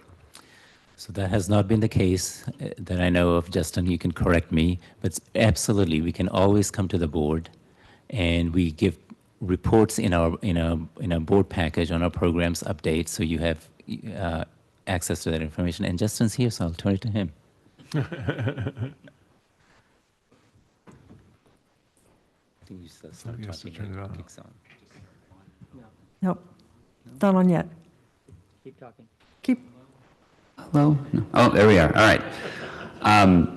So yes, it actually has happened a couple times where we've come back, particularly for our what we currently call the home rebates program, which is kind of the longest running rebate program that we have, where we ran out of the original budget, or we didn't run out. We came to you before we ran out to say, hey, we have more unallocated programs, funds available that come every year as we add more money to the budget for programs. And we said we'd like to take a portion of that and put it towards this program. So the board has approved that, I think, multiple times in the past, just as part of the standard program allocation. So that's what we would do, kind of if we're forecasting that we're going to start running out of funds on a program that we would like to continue. Sometimes we may run out of funds on a program that we feel has run its course and it's time to let it close. And then certainly, yes, right now, as we discussed in the F&A committee, we do have sufficient funding for the programs that we have budgeted. The board is discussing kind of the balancing act there of these different priorities. I think as we have done, as the board has put more funding towards programs, we have increased staffing, we have done other things to try to ramp up our spending. And as Amrit shared, the sort of forecast that we have into the next couple of years reflects our ability to spend down the current budget that we have in place. that's great. I really like that. I know, I'm always giving water analogies, so here's another one. There's a turf buyback program that's been in the works for, 20 years now. And there have been years when we ran out of money. And people were told that it was just too bad. You didn't get in the first 600 people or whatever it was. And then they fixed the program. And that was really good because by having it run out, you really disincentivized people to use the program. And we don't want to disincentivize anybody. So I would just, it's just my feeling anyway, that if we have a rebate program and it's going gangbusters and it is, it's more than we've allocated, I hope you'll ask us about it. And because that we really want to, we don't want to disincentivize these activities. We want to encourage people every way we can. Thank you. And I'll just say the intent of the community fund, as well as Amrit covered, is in part to make sure that we continue to have budget as the board sees fit to allocate funds into that, to really continue to scale up on some of the areas that the community needs most support. Thank you. Director Meadows, and then Director Lee. Thank you, Chair. So I appreciate Mr. Carney's comment, and I think it gets to the crux of what sometimes I think we struggle with. One is the invisibility versus the visibility of where we invest our financial resources. So we've had lots of conversations about how a 1% or 2% or 4% discount to PG&E is part of our commitment, as Director Showalter said, and to some extent that means it's obviously part of our mission, but it's not that impactful. I mean, we're keeping our word, but it doesn't make a difference necessarily much. And I do appreciate the Finance Administration Committee proposing a lump sum that it's the same as whatever, $4 a month for a year, but you can see it more. So I understand that, and that's the invisibility versus visibility. But I wonder how that really impacts, and this I think is where maybe Mr. Carney was going, the motion or the progress we make for greenhouse gas reductions, and the core of our mission, what we're trying to achieve. And have we ever looked at our expenditures? Because even the programs, sorry, Justin, even the programs are to some extent invisible to anybody who hasn't used them, right? And so I don't know what proportion of our customers actually avail themselves of our programs. The ones who do are probably very happy. Occasionally we've had a disgruntled one because they didn't get the rebate without really fighting or something. But, so what proportion, to the proportion who use a program, it's visible, but to the rest of the majority, it's not. So, but invisibility or visibility is potentially a minor goal, but it's not our mission. So the mission is the carbon, and I think that's where, or the reduction of. And so have we ever looked at carbon reduction per dollar invested? So if we look at whether it be staff, whether it be programs, whether it be discount, I personally don't like the rate discounts that much. I understand there's a core principle we're going to meet or beat PG&E, but I've used in the past the example in our city where we essentially subsidized sewer rates for like 5 years, and nobody understood that. But when we charged them the real amounts, they were really mad, right? And so if you don't see something, you don't know if you're getting a gift or you're entitled to it or what. So I would like to understand kind of and maybe I'm misinterpreting Mr. Carney's, but he's really saying, where can we get the most carbon bang for our buck? And we've not looked at the investment return in that regard. Again, we're balancing mission, commitment, et cetera. So do we know really what moves our, our core mission the most? And I don't think we do, and maybe it's kind of a speech more than a question. It's a little bit of a question. Sorry, Chair.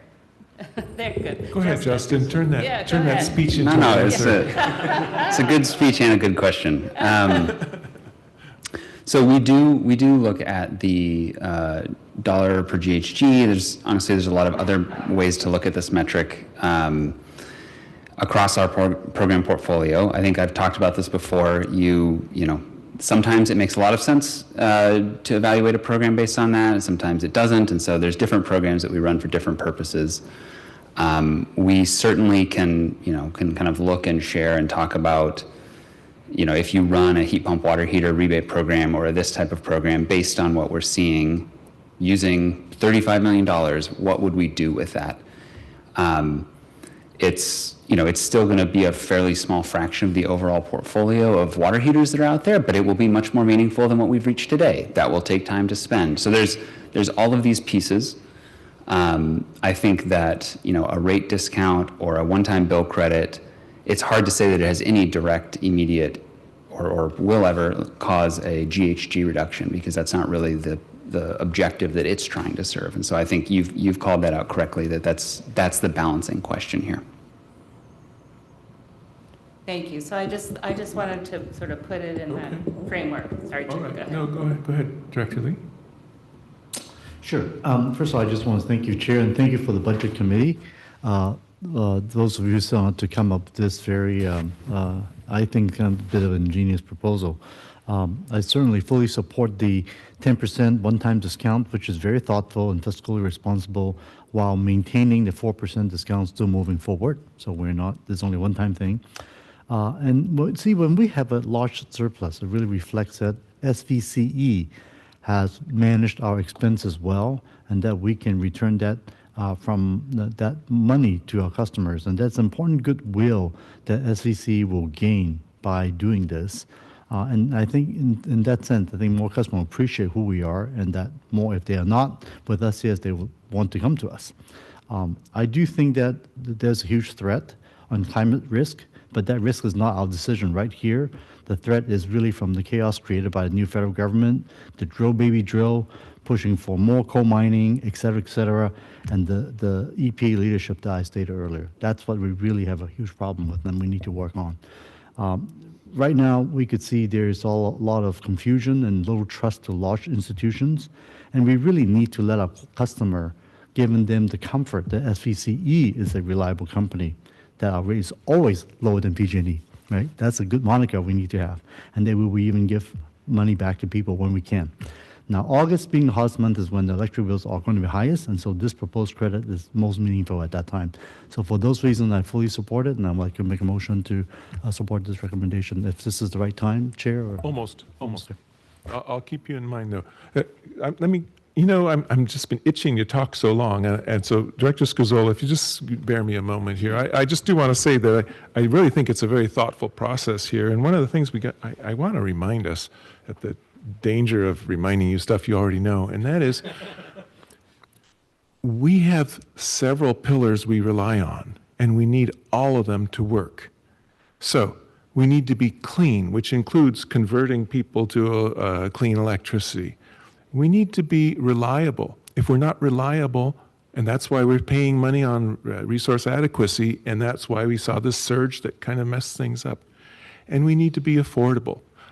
Those things are all in conflict with each other. So if it's a balancing act, that's what we're here to do. We're here to make those decisions about what those balances are.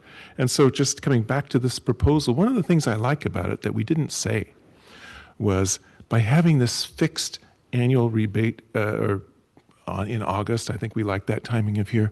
If you're an energy hog, that fixed dollar amount is much smaller to you. If you're already lean and tight, it's a more significant number. If you're a low income person, more than likely you have lower usage, and this is a more, so this, I kind of like the hidden affordability bump this gives to us too. And I think, I trust our staff to come up with the ways to create the goodwill and get the word out that will make that more apparent, that that's kind of the rest of our target here. So with that, I'll ask Director Scazola. That was perfect. I appreciate you saying those words because, as you had mentioned earlier, Chair Tyson, you had mentioned we had quite a windfall year. And this is what I see as a really unique and rare opportunity for us to have a 10% discount. So my question would be, have we ever had a year good enough to allow for a 10% discount? And how likely are we to see a year like this again? Where, because I see it as something that we should jump on if we have the moment. This is a good fiscal year. It's coming off of a fiscal year that ended with the last two fiscal years that ended that were very well. And then not long ago, I think it was 2-3 years ago when we actually lost like $15-16 million. So this is a good, and if in the future projection I showed you, the 5-year, next year we're going to be negative something like 36 million, and then negative again the following year after that, and then slightly positive the remaining 2 years. But if you look at the reserve projections, we still intend to be, we still show that we're going to be good. Our liquidity and our reserves will still be good if the projections prevail. We will still be close to 350 days of cash on hand. Great. And do you know offhand what the highest discount ever provided was before this potential 10%? I think this is the highest. Remember, this is more like giving back 11%, so I always want to remind that. But I think Pam in our audience probably knows this answer. 6%. Okay. So 6%. So great. I just wanted to mention that again, and that this might be the year. We can always go back, and we do review this on a yearly basis, but on the Finance Committee, we felt like we should really take advantage of this opportunity. We might not have it again for who knows how long. And especially since we've been talking a lot about the affordability issues, and people are struggling. It seems every day it gets a bit harder for a huge segment of our populace. And this 10%, it might not sound like much, but it is huge to our customers, and especially if we combine this with a real PR campaign of some kind that I trust staff with, this could really do wonders for our organization. I believe wholeheartedly in this. I support 100%. Right, thank you. I think we were just about to get a motion. Director Franz, give me some. Yeah, so I really appreciate this idea of sort of smoothing out the cost by targeting August. But I did want to build on a comment that Director Meadows made about, visibility versus invisibility. So one of the things that somewhat concerns me here is that if the discount is applied to that month specifically, will everyone notice it at that point in time? Because it's big. Will it be big enough for people to really see it, right? If your average bill is just much higher in August, will it all be consumed by that discount? And I don't think that the average person pays enough attention to their bill on a monthly basis to be expecting in August that it's going to be higher to that degree. So I just wanted to put that out there. Is that really the best month to target? Would it maybe be more valuable to hit it, say, September, the month immediately after, and say, oh, look, we got you a much bigger discount? Just a thought. No. Was there anybody else? I think we'll just hold that thought, I guess. Do you have a question? I did think of that, when we were planning it. So that thought did go through my mind. So I appreciate that comment. I think I'm ready to entertain a motion by Director Lee. And by the way, Director Lee, when you make that motion, it's implied that we are giving conceptual general advice to staff to the tune of $35 million to apply a fair, because we're not defining each of these rates. We all appreciate that. So we're giving the staff some latitude, but the dollar is what we're authorizing. And with that, now, why don't you make your motion? Yes, motion to adopt resolution approving the mid-year 24-25 adjusted operating budget. Second. Roll call, please. Chair Tyson? Yes. Vice Chair Klein? Yes. Director Scozola? Aye. Fruin? Aye. Meadows? Aye. Rennie? Aye. Barbadillo? Me. Shannon? Yes. Carruthers? Yes. Showalter? Yes. Walia?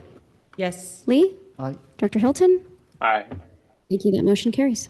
Great, thank you. Really good discussion. And boy, what do they call this? One of those problems, good problems to have, So let's move on, though, to item number 5, affordability strategy focus area update.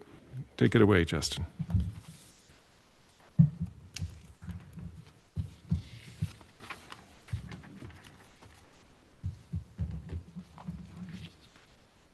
have to put my thing out so you know who I am. Good evening. Can you hear me all right? Okay. Yes, so tonight, I know it's been a long evening already, and so we're going to try to move quickly through this, though it is a really important topic, and one we were sort of just talking about a little bit already. Affordability.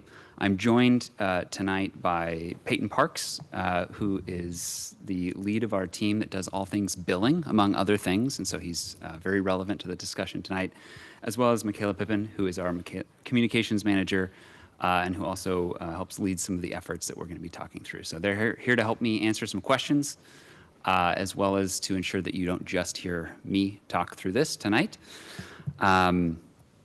So with that, goal for tonight is to go through a little bit of background and context, and then highlight some of SVCE's activities on this topic. So this is, I kind of view this as the next step from our August study session. For those of you who were here, you will remember we did talk about affordability in a special study session in August. That one was maybe a little bit more focused on background and context, and this one still touches on some of that as a refresher, but is intended to look more kind of towards what we've been doing and what we have planned. I also want to note that affordability is something that's really personal to people. It's dependent on your situation. There's a lot of statistics and facts that are hard to know about someone. So we're going to be talking in some generalities, but it is really individual by individual. So the Affordability Strategic Focus Area, or SFA, is something that the board adopted in this most recent fiscal year. We kind of talked about it in 3 main areas: the education and outreach, advocacy, and then rate setting and programs. And so today we're going to go a little bit deeper into some of those pieces. Affordability is obviously really important to our customers. It's a key part of SVCE's mission, as we were talking about, along with balancing against providing clean and reliable energy, as well as decarbonizing buildings and transportation in our communities through our programs. So with that, I'm going to hand it to Peyton to walk through some of the background. Great, thank you. So in order to...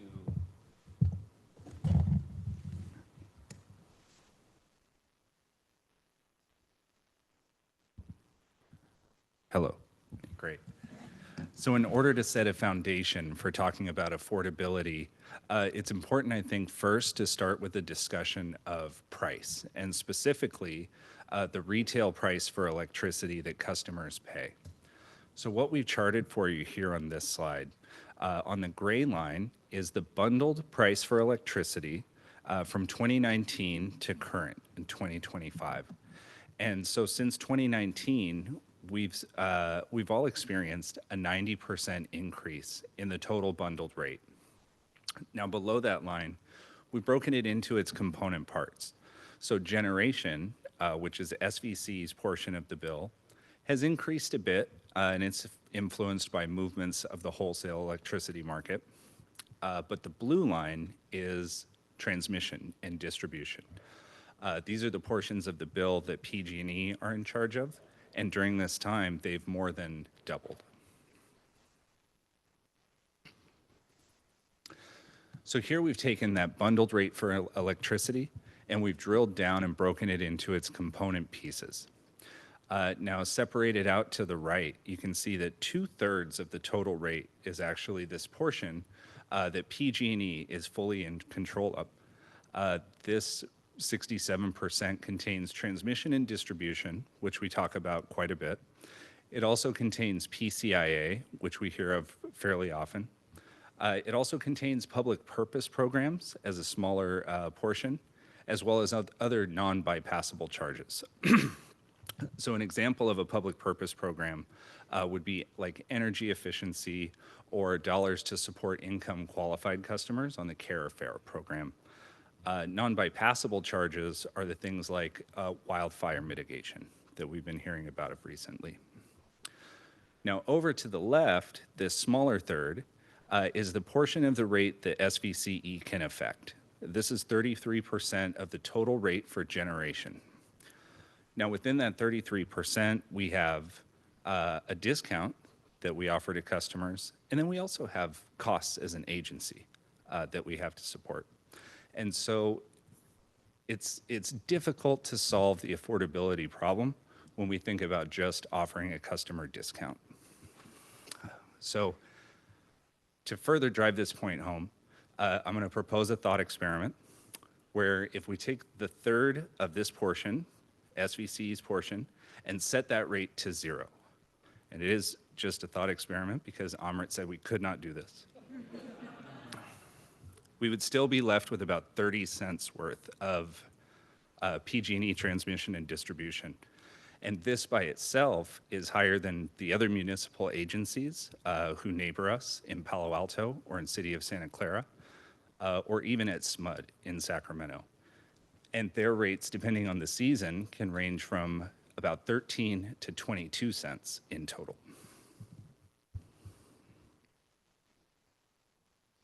And it's a bit of a double whammy for customers who have gas service at their home as well.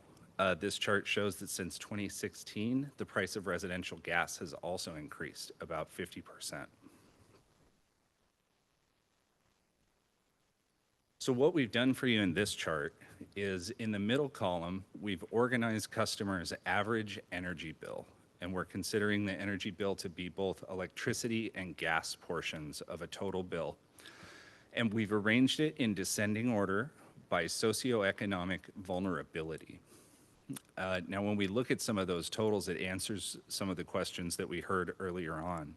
That customers on average are paying between $253 at the low end and $381 for their total energy bill. Now, when we look at those totals as a proportion of the average median income within those vulnerability classes, we get the energy burden, which for SVCE territory ranges between 2.8 and 3.8%. These figures, are a necessary evil that customers must pay. We also have to consider that customers in this area pay an average cost for housing that is high relative to other areas, as well as high gasoline prices for transportation. So this is a look at our territory. It's split between residential and commercial and represents all 281,000 customers that we have. Some of these smaller slices of the pie that are called out towards the bottom, 27,000 customers on care, and currently 16,000 customers who are in delinquency. This means that they're more than 60 days behind on a bill payment, and 5.9% of our customers fall into this category, which is a 50% increase from 2020.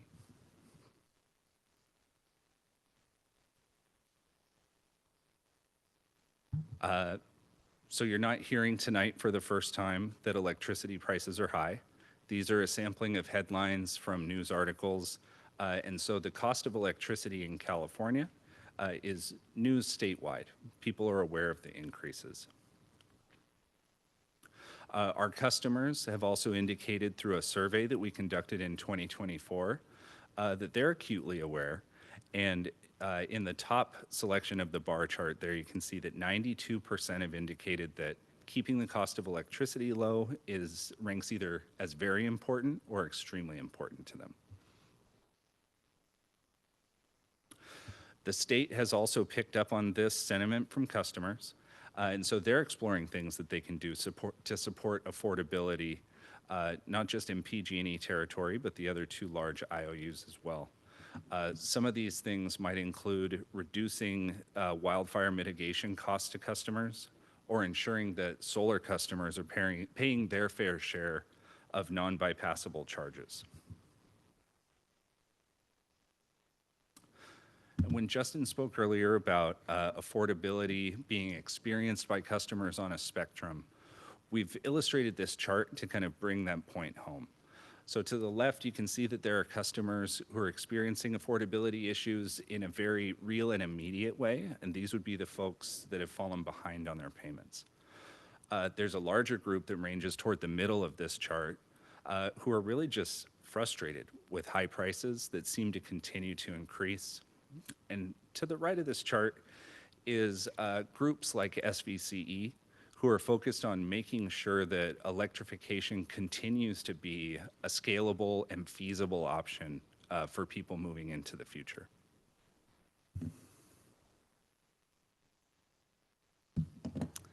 Great, thanks, Peyton. So now we're going to pivot from some of that recap of context from August and into the details of the affordability SFA. I'm going to go through some actions across all three parts of this, covering some things that we have already done or are already in place, some things that we're working on, and then there's also some exploratory things that we're kind of considering and looking at. So this is a big table. Don't try to read it right now. I just wanted to give you a sense that there are a lot of activities that we are working on and that we are tracking and have been working on. I'm going to focus on some of the ones that I've highlighted here today to kind of go into a little bit more detail. So there's a lot of breadth and there's a lot more depth even than I'm going to get into today on these highlights. So starting with promoting energy efficiency, really important. Think of, from the slide Peyton showed with that continuum of customers, the folks that are just frustrated with high energy bills. You get a bill in the mail, they open it up and you just know that it's gotten a lot larger than it used to be. You don't really know why. You don't know what action you can take, what you've done, what someone else has done. Why is this bill showing up? You just have to pay it and it's frustrating. And so we want to be there to say, here's some things you can do. You can take advantage of these programs and these offers that are available to you at no cost. Things that SVCE is involved in, the DIY Home Energy Savings Toolkit, things that are available through the public purpose funds and administered by PG&E, so things like Home Intel, which will help walk customers through an understanding of how they're using energy at their home. And we've increased the presence of these energy efficiency materials across our communications. So this is now available when you search for rebates and incentives on our website. These offers pop up in addition to the electrification programs we're running. We're putting it out on social media. We're putting it out through our email newsletter blasts. We're also doing targeted outreach. So think maybe on the left side of that spectrum that Peyton showed, customers who have lower incomes or maybe most vulnerable. Could be a senior on a fixed income, could be someone who just lost their job and is now struggling to make ends meet for a stretch of time. Could be someone who has a low or moderate income and spends it all on housing and childcare because they live in this region and those costs are expensive.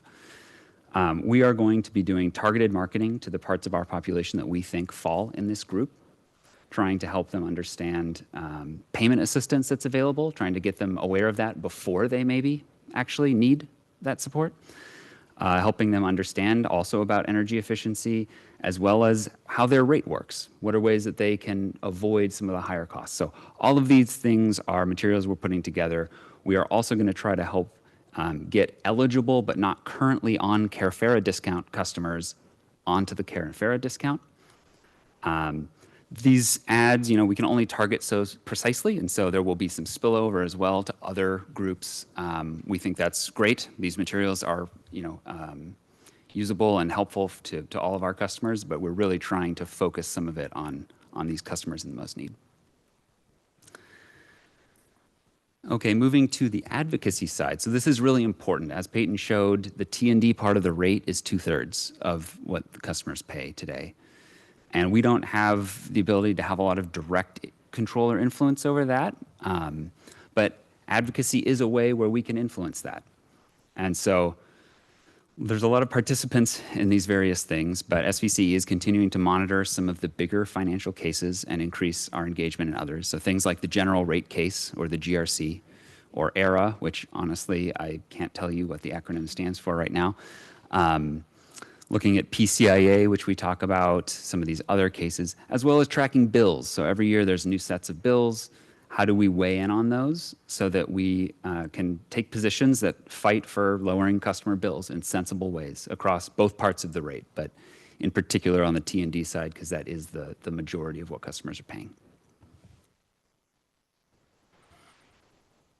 Moving now to rates and programs. Even though we're only representing a portion of the rate, we can create different signals with our portion to align customers with times where it's actually cheaper for SVCE to buy energy and then pass those savings on to customers. We can do that through smart technology as well that can automate and simplify this process for customers. So imagine, the folks who have EVs, someone who just installed a heat pump water heater or heat pump HVAC. The more of the energy use that's happening on electricity, the more we can kind of help customers manage and lower their energy cost. We've also incorporated energy efficiency directly into the programs that we are running. And so unlike the rebates where it's a little bit more advisory and we're sharing information about energy efficiency because we're not forcing people, we're not kind of running the installation process. For these direct install programs, we do have the relationship with the contractor. And so we have included measures like bathroom fan timers, pipe insulation, lighting retrofits, building envelope sealing, new washing machines across these various programs, trying to find ways to make sure that when we go in and we electrify, we're also doing these other things so that we're helping the home become more efficient, and we're making sure that the bill goes down even more significantly when we're done doing the work for this customer. And sorry, I should flag, this is true for our single family turnkey program where it could be someone who just wants some help going through this process. They don't really have the time to work through it themselves. But it's also for our multifamily affordable housing program where, it could be a tenant who's living there who's really looking forward to some new equipment, and we need to make sure that their bill doesn't go up as a result of the work. And then I was just alluding to this, but electrifying, the analysis that we've done shows that electrifying is affordability. When you electrify, your operating costs do go down as long as you get on a good rate and you use energy at the right time. And so there's an education piece to that, there's a rate design piece to that, there's automation side to that.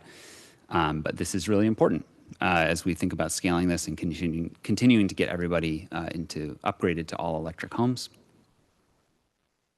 Finally, as we've already talked about tonight, returning money to customers. This is something that we do every year as part of the annual rate setting process. We've saved customers $141 million lifetime compared to what they would have paid for PG&E. And that's for residential and non-residential accounts, so including local small businesses and large corporations. As Amrit explained, we do also have the CareFera credits for our lowest income customers, which when combined with the T&D discount adds up to a really significant bill discount every month. And then tonight we discussed the additional bill credit for all customers this year.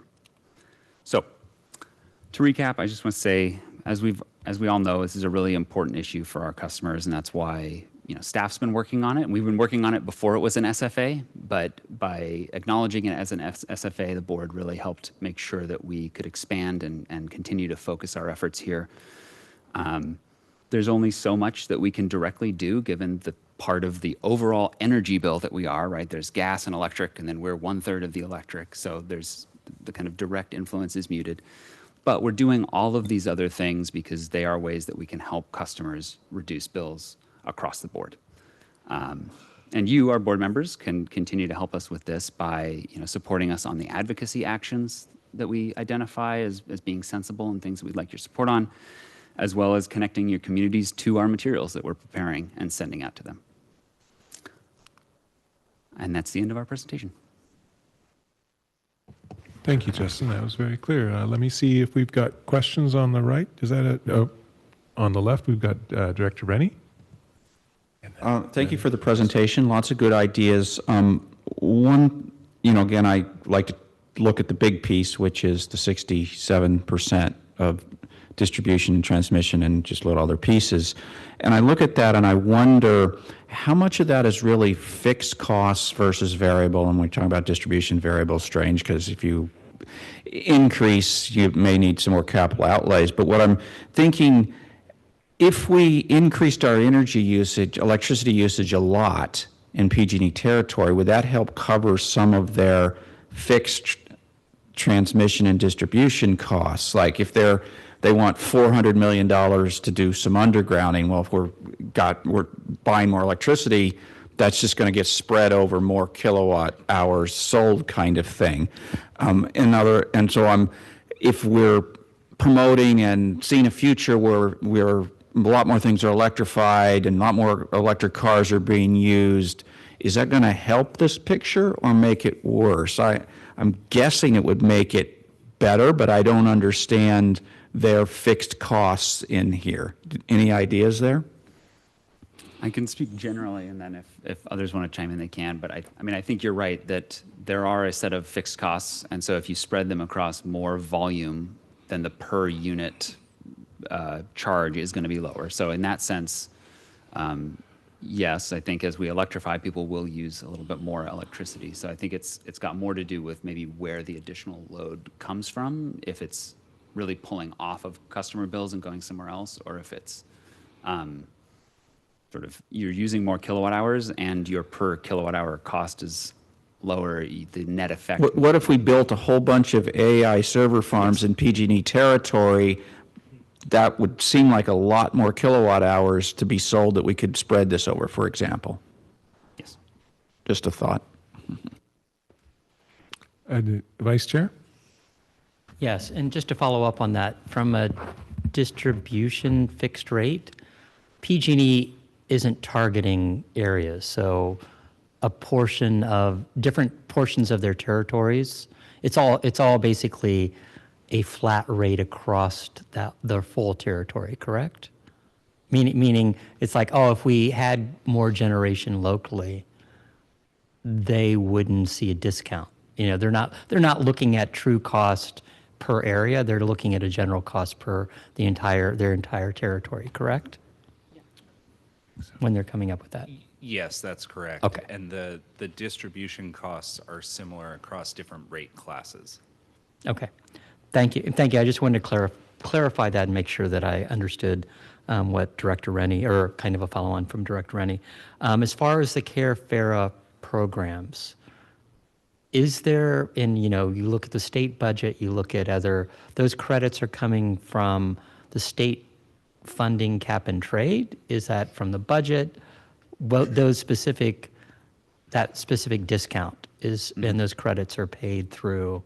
I believe they come out of the T&D portion of the bill. Okay. So there's a public purpose charge component that includes covering some of those programs. Okay, and then as far as our outreach to those in our territory, how are we planning to target that in a more, let's say, figuring out who would fit into that income level? And I'm assuming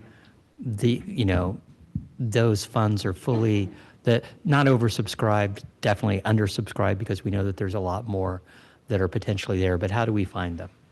Yeah, and I think our estimate is that we're at something like 80%, 70 to 80% of kind of target enrollment for the territory. If everybody was on CareFera, we'd be at 100. So we're at somewhere like 70 to 80%. Okay. So there's opportunity for growth there. I think the funds will be there because they scale based on the number of folks that are there. But Michaela can answer the other part of the question. Sure. Yes, it's a fun challenge, I guess, to identify those customers because we don't have access to income data, which is the easiest threshold for CareFair customers to be identified if they're eligible. So what we do have access to is census data. So for the campaign that Justin mentioned in his slide deck, we have looked at the census data and looked at where all of our existing CareFair customers are residing, and also looked at where all of our delinquent customers are, and we've kind of been able to build little hotspots throughout our region. So for that campaign specifically, our out-of-home ads will be focused in those areas, and then we'll be using the census data for the direct mailers, which we've estimated about 5,000 customers are going to fall into that audience group. But as Justin mentioned, there are going to be some spillover. Some of our census tracts are not, folks living in certain census tracts may not hit the CareFera eligibility, but that's okay. Our webpage is going to also have other efficiency resources and payment assistance plan resources that hopefully they'll be able to utilize and find benefit in.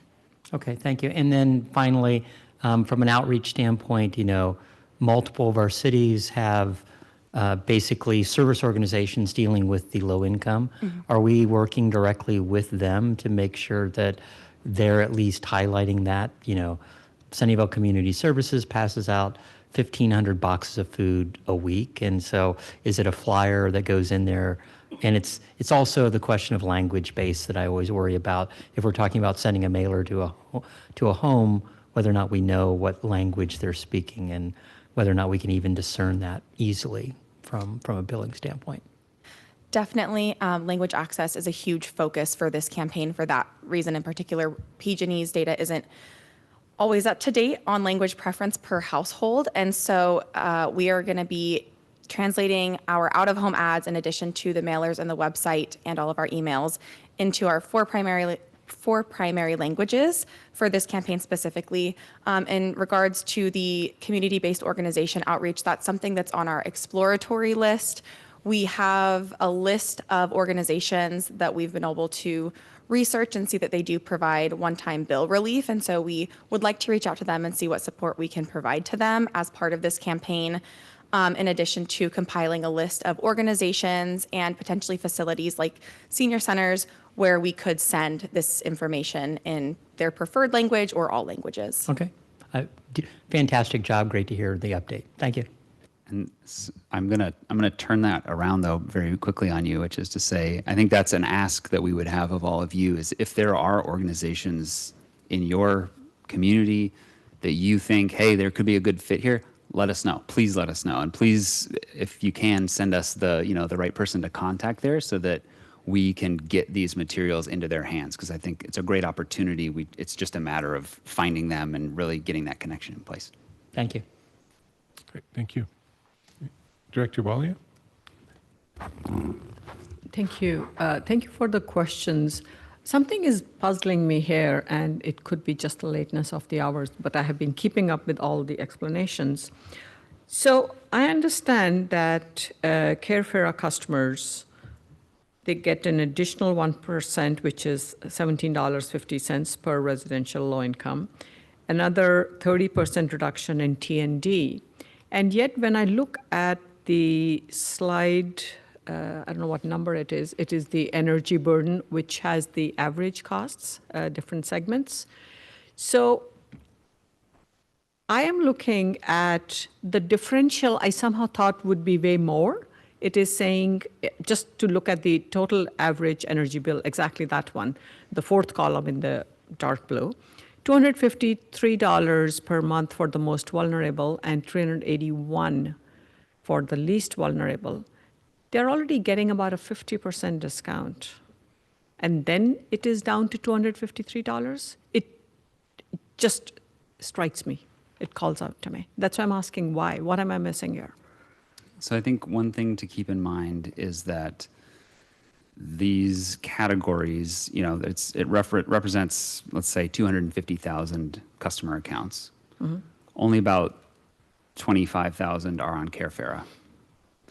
And so then they're sort of sprinkled throughout these categories because, you know, people live in different places. Just because these categories are based on census tract level zones. So whereas Carefera is a account level piece of information. So I think what you're asking is how come it's a little bit not as stark as you might expect. And I think that's because they're actually, even though there's probably, and I know that there's more Carefera customers in the most vulnerable quadrant that we've listed here, they're not all in there. They're actually spread throughout. And so you're not kind of, in these averages, it's not jumping out in the same way. Okay, thank you. That helps. The census tract, that was the part I wasn't thinking about. Thank you so much. It also occurs to me that some of those people with lower income are dealing with less efficient appliances and nobody's insulated their building. And so I could see how that could also create that discontinuity. Yeah, great. Sorry, And then, Director Tyson, can I just, you just made me realize that we should also say this piece, which is that there's also there is an important distinction between a rate and a bill, right? A rate is what you pay, and they get this big discount on that. But to your point, the bill can be actually quite similar because you're using a lot more energy for some reason. And so that's an important call out. all right. And Alternate Director Shannon then? Please forgive me because I'm new here. So Get a little closer maybe, or turn it on. Is it on? Can you hear me? Yeah, we go. Okay. I was just saying I'm new, so there's much of this that's all new information to me. Do we ever work in conjunction with PG&E on outreach or programs? It sounds like SBCE is doing everything independently. Yeah, we certainly do partner with PG&E on a lot of things. And some of these programs that we are promoting, for example, the Home Intel program is a PG&E program that we have, you know, we're putting on our website, we're sending out there as well. So we coordinate with them on some of the program designs that we do and on some of the outreach as well. Go ahead. Yeah. We're able to access some information about the type of outreach they're doing in our specific communities. So specifically for Carefera, every single month, they're working with CBOs throughout Santa Clara County, throughout the entire region that PG&E serves, to promote these programs. Because they serve beyond SBCE service territory, we're not necessarily able to promote those hand in hand. So we can see what work they're doing and either reach out to those organizations and try to bolster that work or do work in areas that we may feel that they're missing. So to Justin's point, we try to complement their work, but don't necessarily co-brand materials, if you will. Is there in general a good relationship, like to your counterparts over at PG&E that you can talk with and they might call you with questions about what SBCE is doing, that type of thing? Yeah, I think particularly in the programs space, there's a really good relationship with the folks at PG&E who are working. I mean, there's a shared objective on trying to decarbonize and doing some of this. I think for the affordability piece, I think it's largely similar in that there's strong interest in helping these customers and reaching them. And so, yeah, we do have good relationships with them. Okay. All right. Thank you very much. Yeah. Great, thank you. I don't see any other comments, so I would just want to thank Justin, Peyton, and Michaela for your presentation. That was for information only. And then let's get some public comment. I don't see any in the room, nor on the screen. Thank you. So with that, let's move on to our final issue, which is board member announcements and direction on future agenda items. Do we have anything to offer? Say yes. Okay, go ahead. Director Walia. Thank you, Chair. I want to thank SVCE for the opportunity to attend the joint venture Silicon Valley, State of the Silicon Valley last Friday. It was an exceptionally, well, I will say that every year, exceptionally informative session. Russell Hancock is fabulous, of course, and we had the added bonus of a great keynote speaker, David Brooks, this time. I was going to mention this anyway, but I want to add another sentence right now. A lot of the discussion, especially in the last item that we just talked about, the affordability, and some references to other costs that the residents in our county are facing, in our territory, in SVCE territory are facing. That was brought home to everyone there at the conference. And yes, we can look at the data, the statistics without attending the conference, but I think the way the narrative is brought forward and was brought forward last Friday was extremely helpful. So for that, I want to thank SVCE for the opportunity. Thank you. Director Walia, did you have something, Dr. Showalter? Yes, go ahead. Yes, I'm very pleased to announce that Mountain View has finally opened our Ringsdorf Park Aquatic Center. And you may have heard about this. This is the first all-electric aquatic facility. This state-of-the-art center aligns with our commitment to sustainability and innovation in public infrastructure. And I have to tell you, this was not a smooth project. This was supposed to be opened last April, and it got a soft opening Monday a week ago, and we are having our grand opening on March 29th, and we would love for all of you to come if you would like to come to it. The reason that it was difficult is because when you build a large pool facility, you can't just take things off the shelf to do that. They don't exist.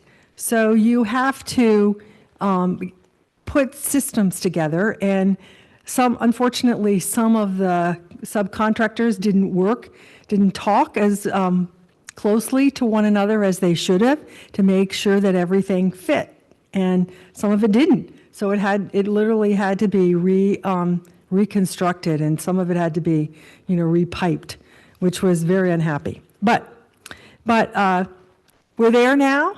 It's functioning, and the facility is powered by an advanced all-electric heating system, eliminating the need for natural gas. It features 22 high-efficiency heat pumps and a large array of photovoltaic thermal solar panels, significantly reducing our carbon emissions. The pool holds nearly 500,000 gallons of water, which are all kept warm through a highly efficient solar thermal and heat pump system. And this transition to all-electric operations is estimated to save 496 tons of CO2 annually, supporting Mountain View's climate action goals.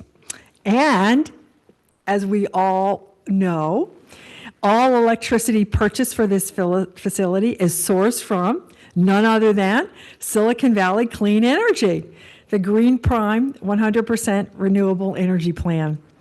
And so I just, I really wanted to bring this to everyone's attention, because a lot of times we talk about programs as if everything ran really smoothly. This was easy.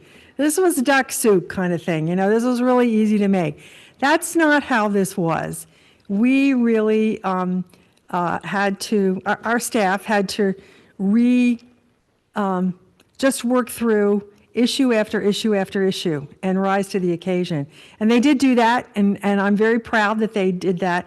But I hope you all will come by, and this is an opportunity too for all of us to learn from each other's mistakes. So when you're building your next municipal pool, you're making your next municipal pool electric, you need to come talk to us about what we learned, because we learned a lot.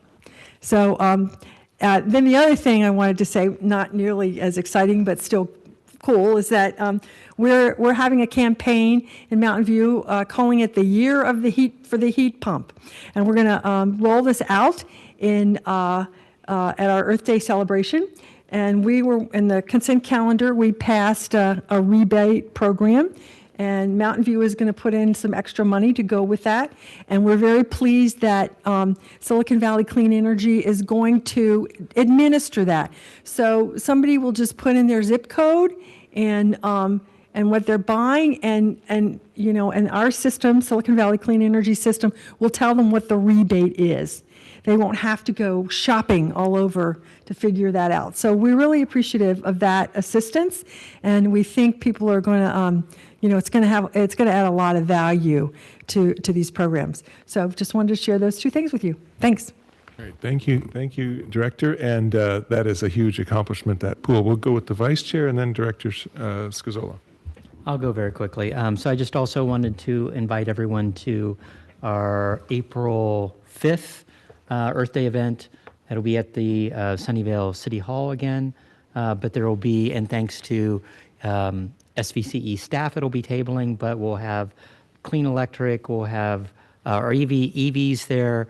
We'll also have, a walk of basically tours of our outdoor trees, of the City Hall, which is the Net Zero City Hall. So if people have not been there previously, this is another chance.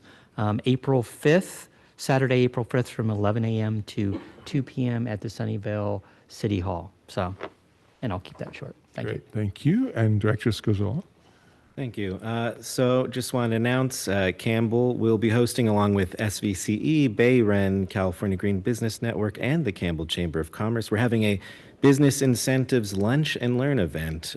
So that's going to be on Monday, March 17th at noon in the Roosevelt Redwood Room at the Campbell Community Center. Make sure to register ahead of time. As it says, lunch and learn. Lunch will be provided, but you're not going to get your lunch if you don't register. Come on by if you don't care about food anyways. Yeah, so we're going to be exploring ways your business can save money through energy efficiency, sustainability measures, and more. So come on down. Great. I believe that's, Director Lee. Is this it? Yep, one last announcement is the State of the County for 2025 for Santa Clara County will be held this Friday, March 14th at the Board Chambers on 70 West Heading Street in San Jose, starting at 5:30. Be there early because we expect a full house if you want a nice seat, and looking forward to seeing many of you. All of you could watch us, of course, on YouTube as well. We'll be broadcasted live. Thank you very much. Great. Thank you. I believe that wraps it all up, so I will hereby adjourn this meeting, and we'll see you next time.